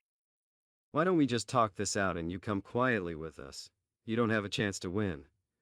Maybe not, Yugito said, but just talking about it isn't going to get us anywhere. I knew you were coming and I was ready for a fight. Yugito focused her power that actually blew her ponytail apart and began generating the Nibai's chakra, hunching over as it formed a spectral blue flame around her body in the form of a massive cat. Hidan simply looked at her with not much of any emotion on his face, so I guess that would be a no. Kakuzu palmed his face. For the love of... You are so stupid. Hidan licked his lips in anticipation of a fight. This is some Jinchuriki, though. She's totally become the beast she holds. Yugito roared and swatted Kakuzu's body into a wall, sending rubble about from the impact of his frame. She then turned to Hidan and opened her mouth, generating a large fireball. Shit! The fireball forced Hidan to dodge as it hit the wall behind him, utterly obliterating it and causing a mini cave-in. Hidan sighed in somewhat relief as he hid behind some of the misplaced rubble. So this is the Nibi no Bakaniko, and apparently I'm trapped like a rat. He smirked as he saw her charge up another fireball. How fun! The silence of the Kumo night left Naruto alone with his thoughts as he left the hotel to walk around the village to still his mind. Yugi-chan, how can she be unafraid to fail? She has to know what's going to happen to everyone else if they get her BU. That thing would tear just this country apart by itself. Naruto punched the side of a nearby building before pulling his fist away and watching the torn skin on his knuckles heal before his eyes. Such a shame, kid, Kyuubi said suddenly. All of this power seemingly at your disposal, and yet you find yourself locked in combat with those that do not flinch when face down with it. I would somewhat respect them if I didn't want to crush them so much for daring to stand against me. Naruto continued to walk. 3 tails. I was using 3 tails when I fought in the desert and they just kept coming forward.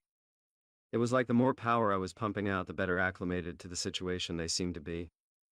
Naruto kept walking as the Kyuubi chimed in again. Well, if power doesn't work, you're simply not using enough of it? Naruto rolled his eyes. And you did?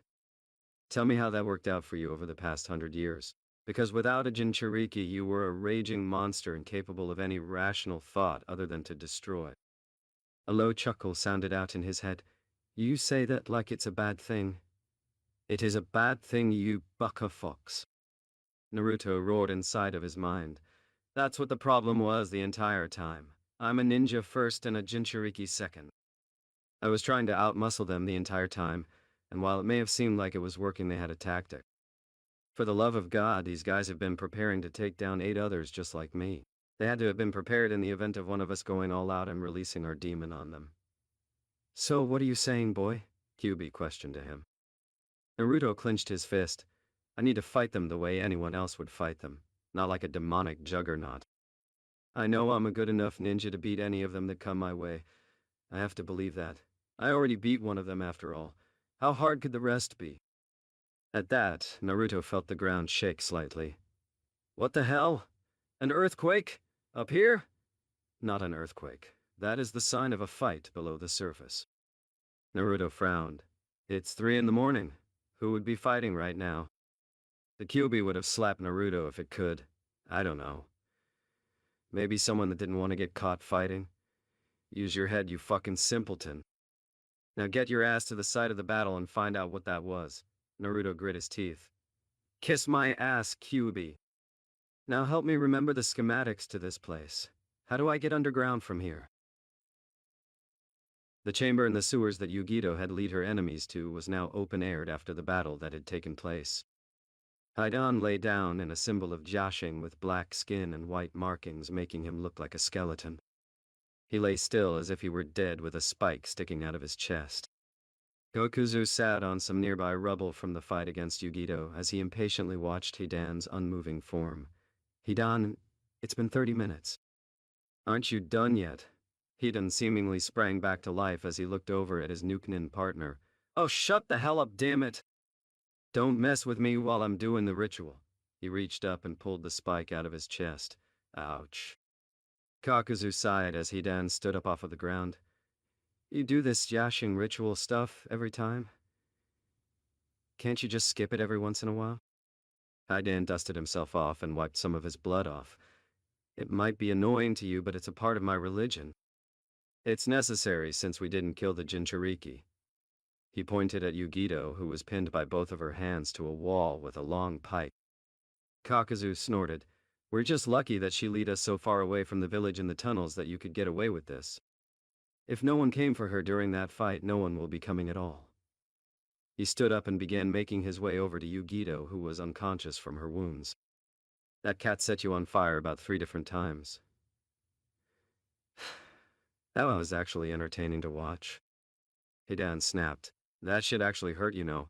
I had to jump into the fucking sewer water to put myself out. You could have jumped in any time you wanted, you know. Kakuzu laughed. Oh, I know. And I did, if you remember correctly. Hidan grumbled. Asshole. He walked up to Yugito and reached out to grab her from off of the wall, when a kunai impaled itself deeply through the hand he reached out with. What the? Get over here. Ninja wire was tied around the ring of the kunai and stiffened out, pulling Hidan back violently up and out of the hole in the top of the open sewer. A blur jumped inside and launched at Kakuzu with a kunai drawn. However, this attack was blocked by Kakuzu's hand, which turned dark as his odd eyes turned down to his opponent. Didn't think we'd be seeing you again so soon, boy. Come to turn yourself in? Naruto grit his teeth and cocked his fist back to punch Kakuzu in the face, getting not even a movement of his head or neck for his trouble as the darkened skin carried over to his face as well. Didn't you learn what Earth Release, Earth Spear could do from our last meeting? Naruto smirked. Yeah, I did. But can you take an explosion up close with your elephant skin? Let's find out. Naruto opened his shirt to reveal 3 quick-burning explosive tags stuck to his torso. Kaboom! A massive explosion rocked the ruined battlefield as Kakuzu sighed from the smoke of the explosion, looking no worse for wear. That's not good enough to get through, boy, he said as he walked towards Naruto, who had taken Yugito off of the wall and was holding her unconscious form bridal style. And now it looks like we're going to get 2 Jinchuriki for the price of 1. My kind of deal. Naruto glared at him as he held Yugito protectively. You won't get either one of us. The last fight wasn't on my terms. It won't go the same this time. Kakuzu laughed loudly. The last fight wasn't on your terms? And what do you call this? Or is 110 pounds of extra dead weight going to give you an advantage here? I suppose you could use her as a battering ram or something. The last time the Achibi had your back and we were fighting him in the desert at less than full power. What makes you think you have a chance? Who knows? Naruto said, You might walk right through me, take us both, and that would be the end of that. But you might lose something very important along the way. Then again, I might win. That seems like a good enough reason to fight, doesn't it? I might have the chance to save my own life, and even if I lose, you were going to capture me anyway, so it doesn't matter. Hidan landed back inside the hole in the ground next to Kakuzu. Did you really think a few dozen of those stupid clones of yours would be able to actually stop me? Naruto shook his head. No, not really, but they weren't meant to. They were just meant to buy me some time. Naruto lowered Yugito to the ground, getting surprised looks out of Kakuzu and Hidan when she stood up, facing them with a smirk on her face before she turned into another copy of Naruto. At that moment, hundreds of Naruto clones surrounded the entrance to the hole, looking down at the 2 Akatsuki members with the swords on their backs drawn. Hidan smirked as he held the scythe in his hand, and here I thought I wasn't going to get a slaughter out of this mission. The real Naruto had Yugito over his shoulder as he escaped through an exit point under the water in the sewer room Yugito had been fighting in. Hey, the water had to go somewhere, and the grate under the surface of the water had been inconspicuous enough for him to slip away through while his shadow clone had been running interference. How long they lasted would be up for debate, but the search for him after they had been taken out would take a little time even if he hadn't covered his tracks and left without a trace. Being a village situated atop a mountain, Kumo had a need to pump water from lower on the mountain, and even from places on flat land, vice versa for getting waste and other things off of the mountain. The system set up was large, elaborate, and the most important part, well documented, at least by Danzo in the case of war with Kumo. Hey, ninja don't fight fair. If he needed Root to poison their water supply in case of prolonged siege, then that was what was going to happen. However, in this case it was a swift way to exit the general area swiftly, and under the nose of Hidan and Kakuzu. If he had simply attempted to run back to Kumo the way he had come, he would have been overtaken while carrying Yugito. This was taking him so far away from the village it was absurd, but right now, putting distance between them and the Akatsuki members was the most important thing. Naruto ran into another grate. He looked over his shoulder before he started kicking at it, the sound of his foot thudding off of the metal echoing throughout the tunnel. After a series of shots, Naruto finally kicked it off full force, sending it tumbling into the dark. Naruto adjusted Yugito on his shoulder and began running again. Come on, Yugi-chan. You're all right. We're going to get you out of a... Naruto, in the dark of the tunnel, did not see that it dropped off steeply, and he fell down the channel with Yugito in his grasp.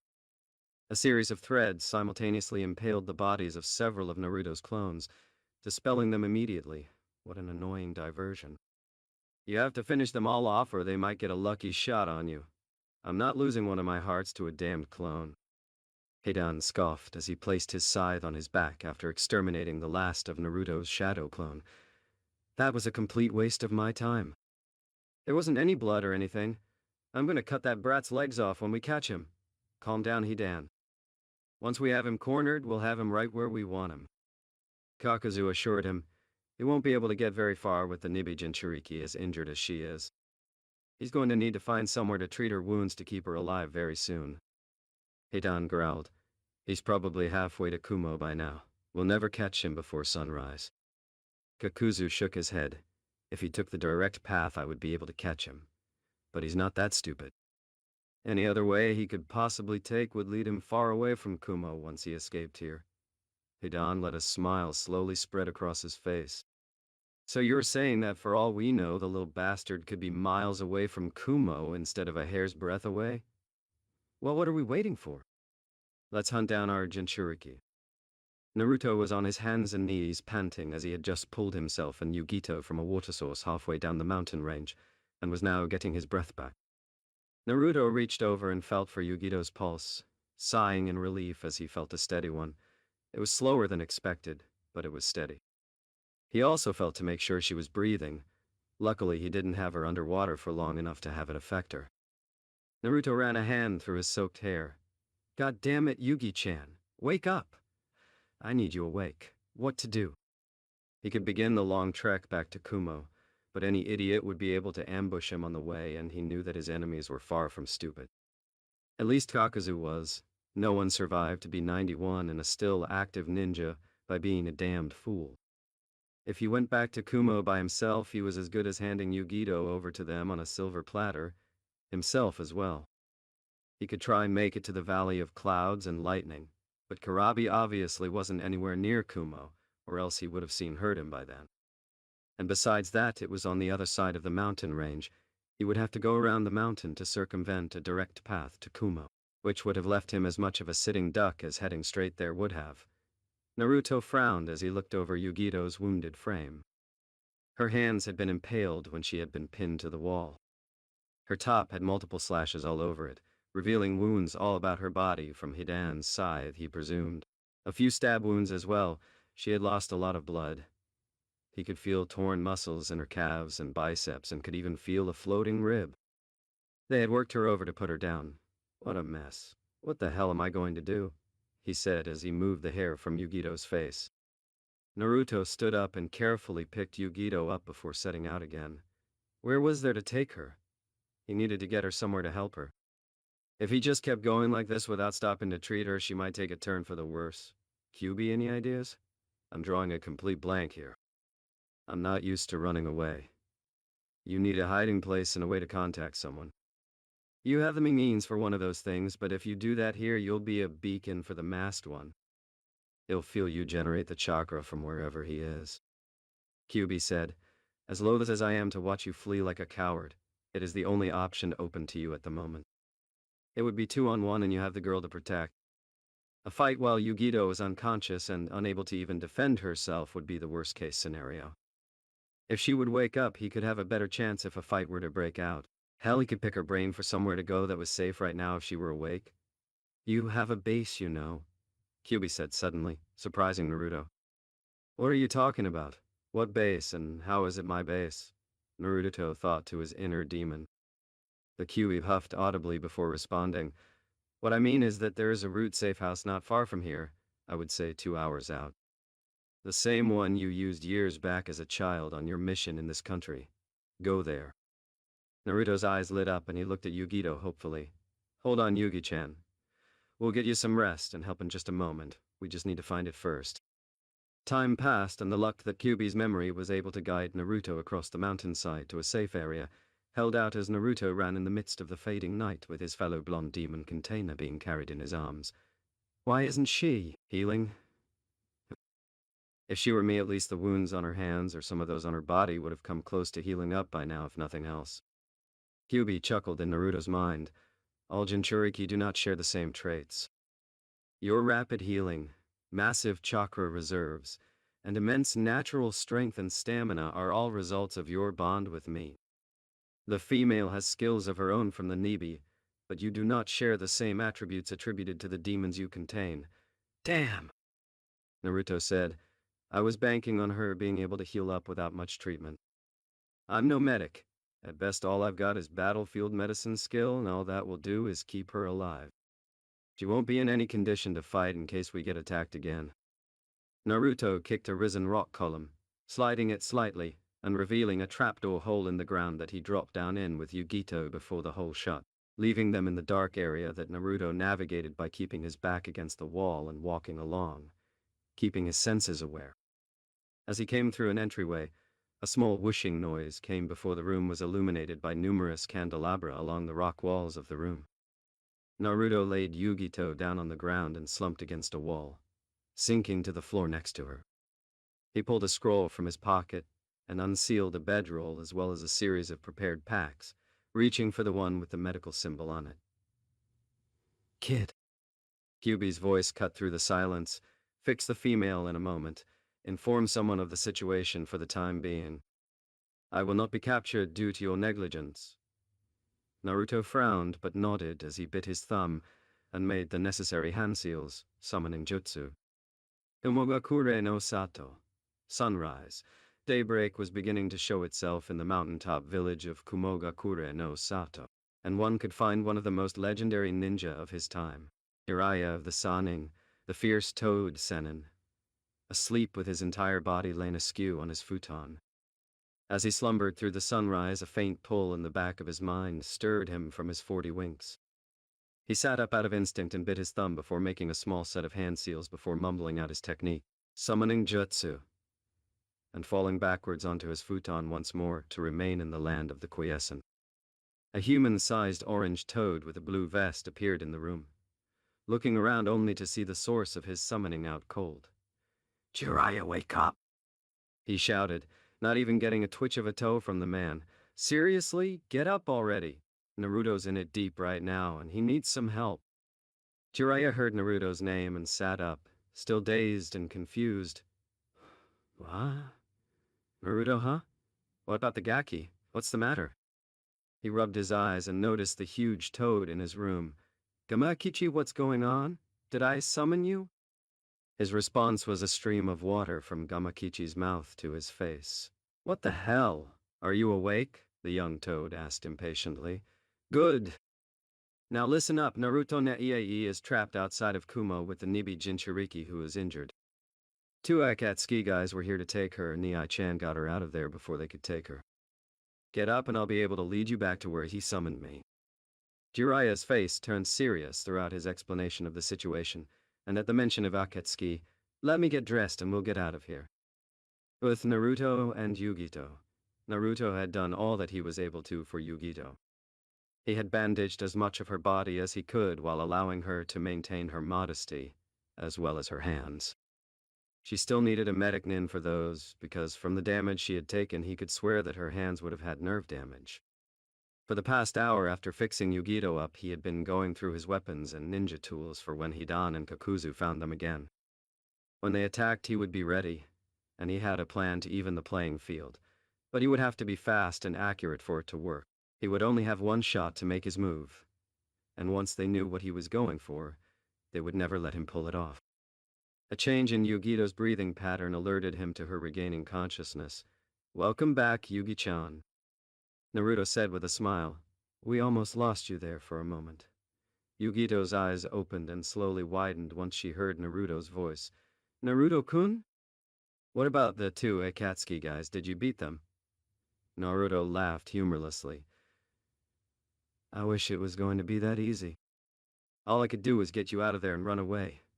They messed you up. It looked bad. There was blood everywhere." Yugito smirked. "Would you believe me if I said that most of it wasn't mine?" She painfully tried to sit up, only for Naruto to gently push her back down. "Naruto-kun." Naruto gave her a stern look as he took his hand off of her. "You're staying down. You're not me. You don't get over injuries in a flash. You still need actual medical treatment. All I did was patch you together enough to keep you in one piece." Yugito pulled herself up and sat next to him against the wall. "I'm a jonin and I'm older than you. You're not in any position to tell me to do anything." Naruto simply stared at her dryly before poking her in the side, smirking when he got a yelp of pain out of her. "What were you saying?" "I could hold you down with a shadow clone the way you are. You'd be next to useless in a battle." Yugito glared at him, getting him to roll his eyes.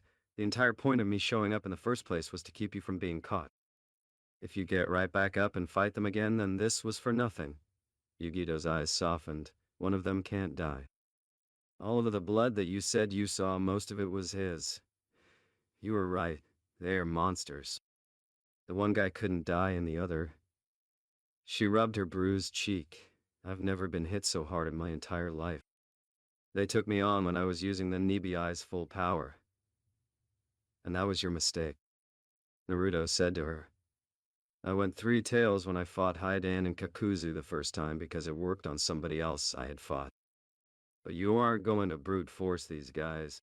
You have to stop fighting like the demon that you carry and start fighting like the ninja that you're supposed to be.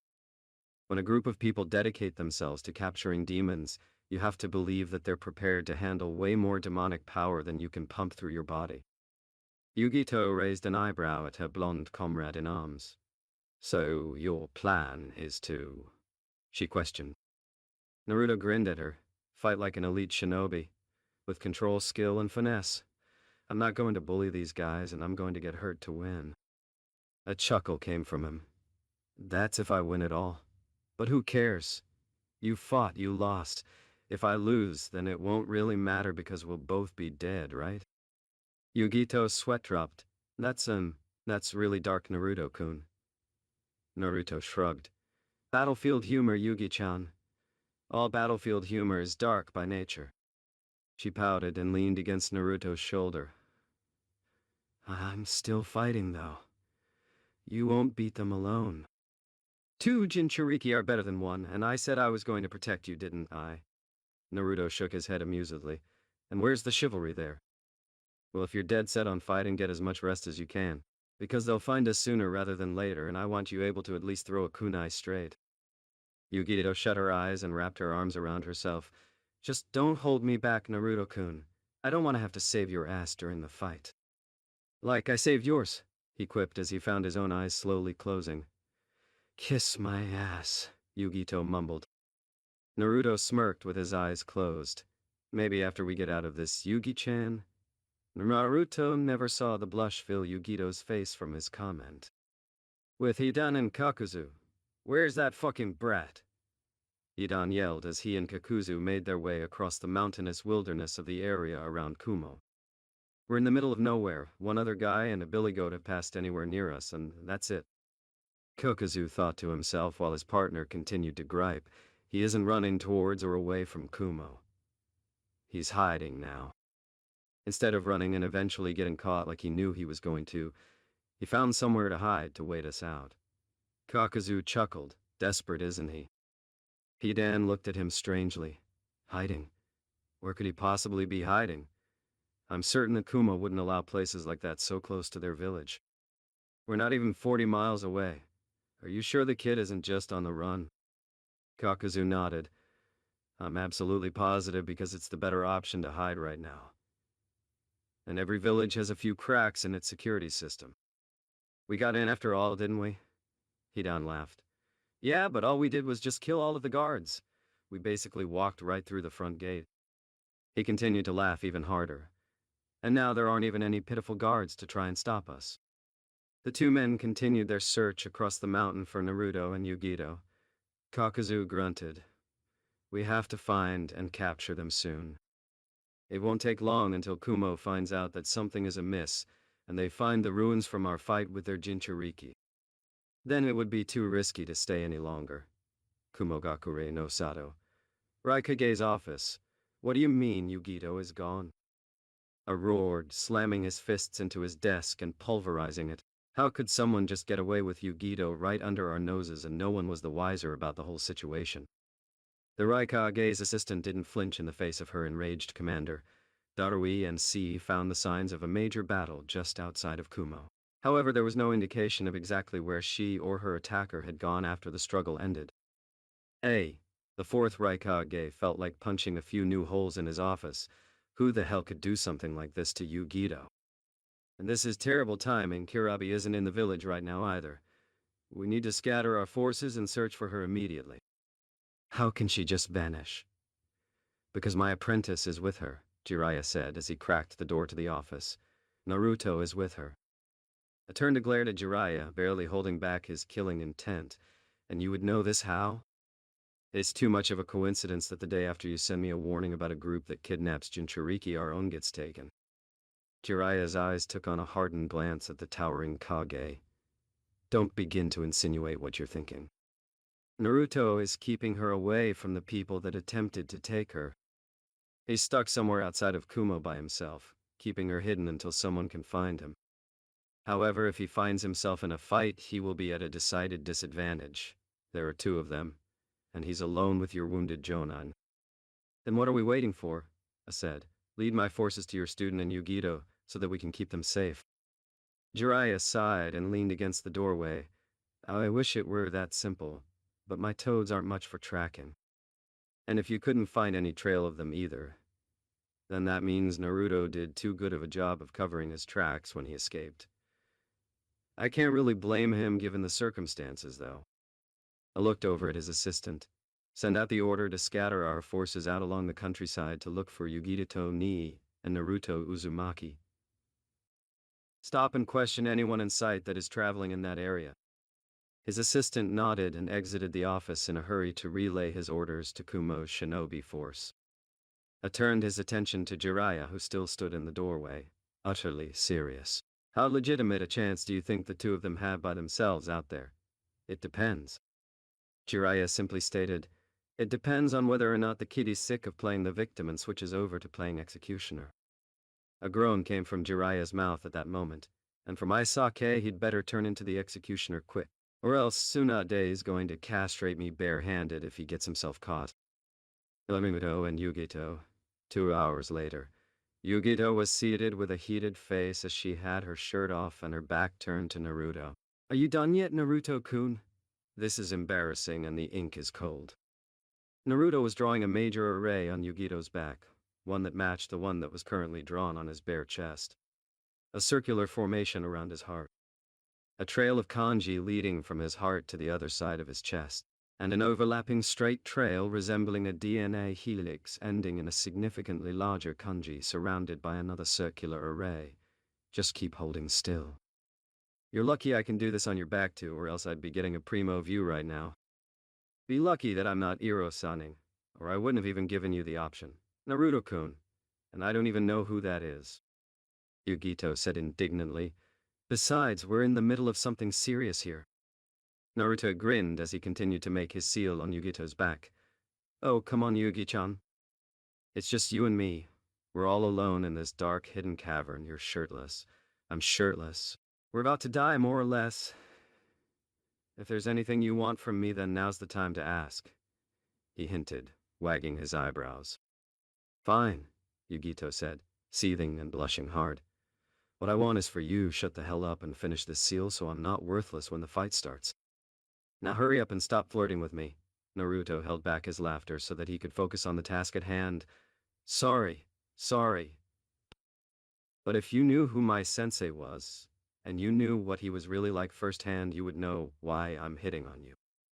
Naruto placed his brush next to his ink and looked over his handiwork, nodding as he cut his palm and placed a pre-made seal tag on her back. Alright, this was done with my ink, so it should be super effective, more so than usual. Why? Yugito questioned as she looked over her shoulder to see Naruto slowly making hand seals. Naruto continued to slowly work his way through his memorized hand seals. Because my blood is a very potent medium for sealing ink, and that's what I put in all of my ink. Now then. Sealing technique. Stored chakra transfer. Naruto finished his seals, and clapped his hands together before placing them on the seal he had placed on Yugito's back. The array faded from Naruto's heart to the circle array he had drawn on the other side, as the seal on the tag started glowing. From that point, the small circular array on Yugito's back glowed and faded all the way down to the point on her heart, where that array began to glow. The light lasted for a few moments before dying out and allowing the seal to fade. Naruto pulled the blank seal tag from Yugito's back and moved away from her, and that should be that. You can go ahead and put your shirt back on, Yugi-chan. Or feel free not to. Either way is good with me. Yugito growled at him and put her shirt back on before whipping her still loose hair out of her face. Pervert. But thanks. I feel like I have all of my chakra back. Naruto chuckled. You'd better have all of your chakra back, as much as I used to pump into those things for storage. I only brought one though, so try not to run out of chakra again. Will do, Yugito said. I'm as ready as I'm going to be for them the next time. Yugito said, gingerly feeling at her ribs with her wounded hands. She made hand seals and frowned at the speed her fingers were moving at. Fuck. I've got stupid hands. Naruto shook his head. It's probably nerve damage. We really need to get you to a medic. His face switched moods as he looked up. Never mind. I guess banking on someone to come and get us before they did was asking too much. Naruto resealed his supplies and placed the scrolls in his pockets before slinging his sword over his back as he started making his way to the exit.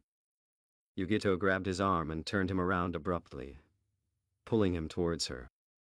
Before he could even respond, Yugito's lips covered his for what seemed like an eternity but was in reality 30 seconds. Yugito released the kiss and grabbed Naruto by his collar. That was just because I wanted to, not a last act to release regret, understood? We're not going to lose this time. Naruto nodded and pulled her hands away from his collar, holding them in his and rubbing the backs of them softly with his thumbs.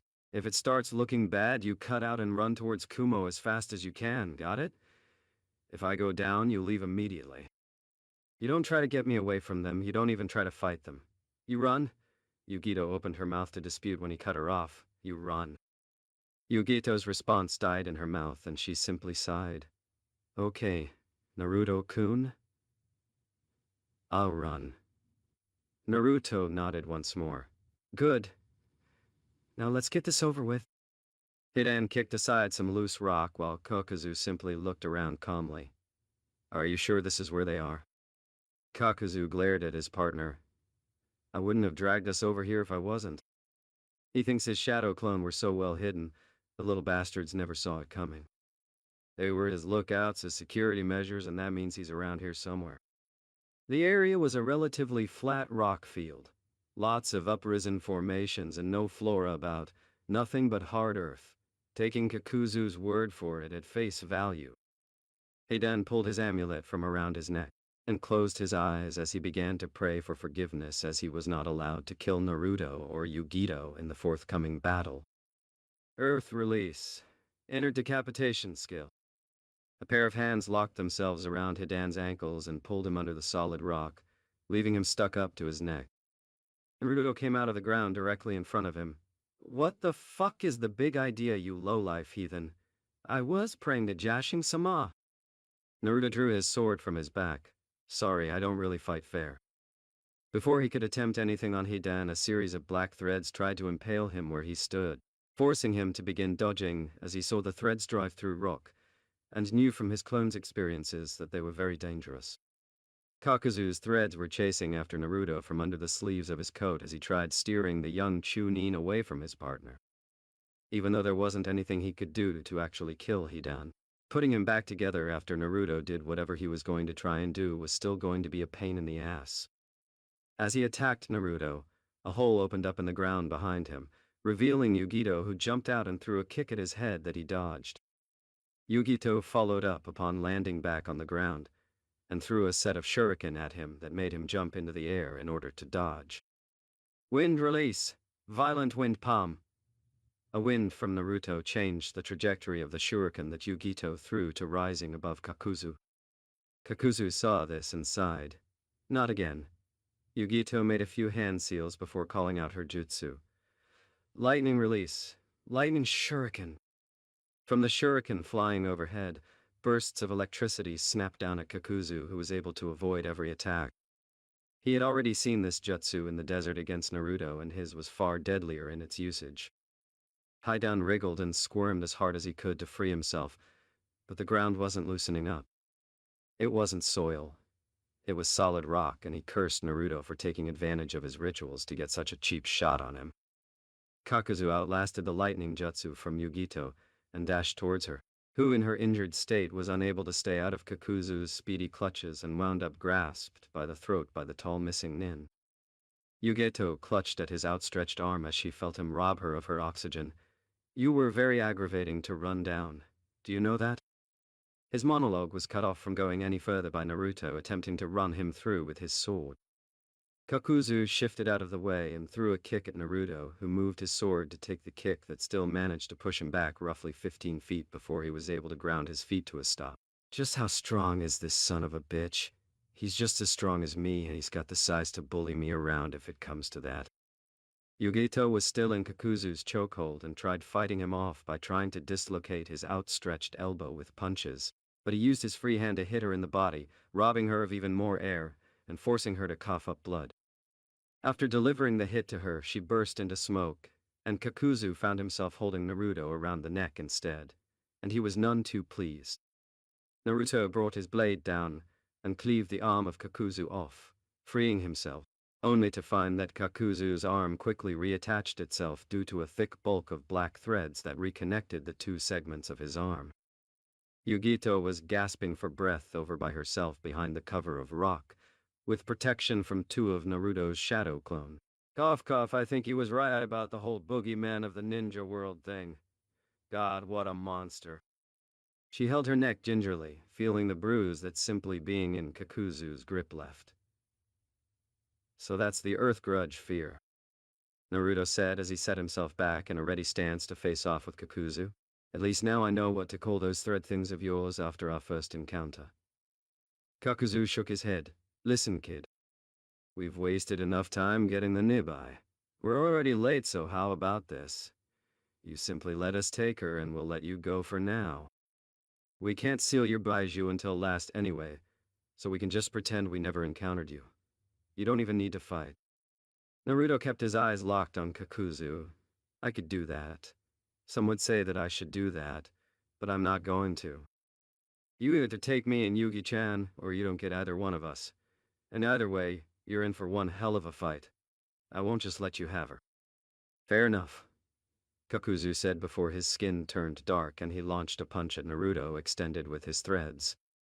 Naruto dodged the punch and ran in at Kakuzu, who blocked his follow-up slash with his bare hands. Naruto growled as his sword was caught in Kakuzu's grasp. That same damn move again. Why mess with what works, brat? Kakuzu said, obviously amused. That's lesson number 1 for punks like you that want to survive to be older than 30.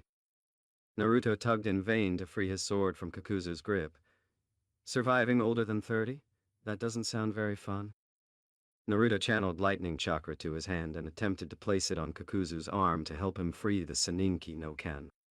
However, when Kakuzu heard the crackling of electricity, he let go of Naruto and got away from him, landing next to Hidan, who was still trapped. Naruto moved over towards the rock formation where Yugito was with his clones, still recovering. Surviving until I'm as old as you without anyone knowing who I am with mere name association defeats the purpose of my goal. And as long as I achieve it, I could care less how old I am when I die. Besides, it's better to burn out than to fade away like you Kakuzu. When I kill you, only a handful of people will even get the reference. Kakuzu narrowed his eyes at Naruto and sent his black thread into the ground around Hidan's head, loosening the rock around him. Ow! You stabbed me, damn it! That fucking hurt, you bastard! I don't stab you to free you, do I? Hidan bellowed.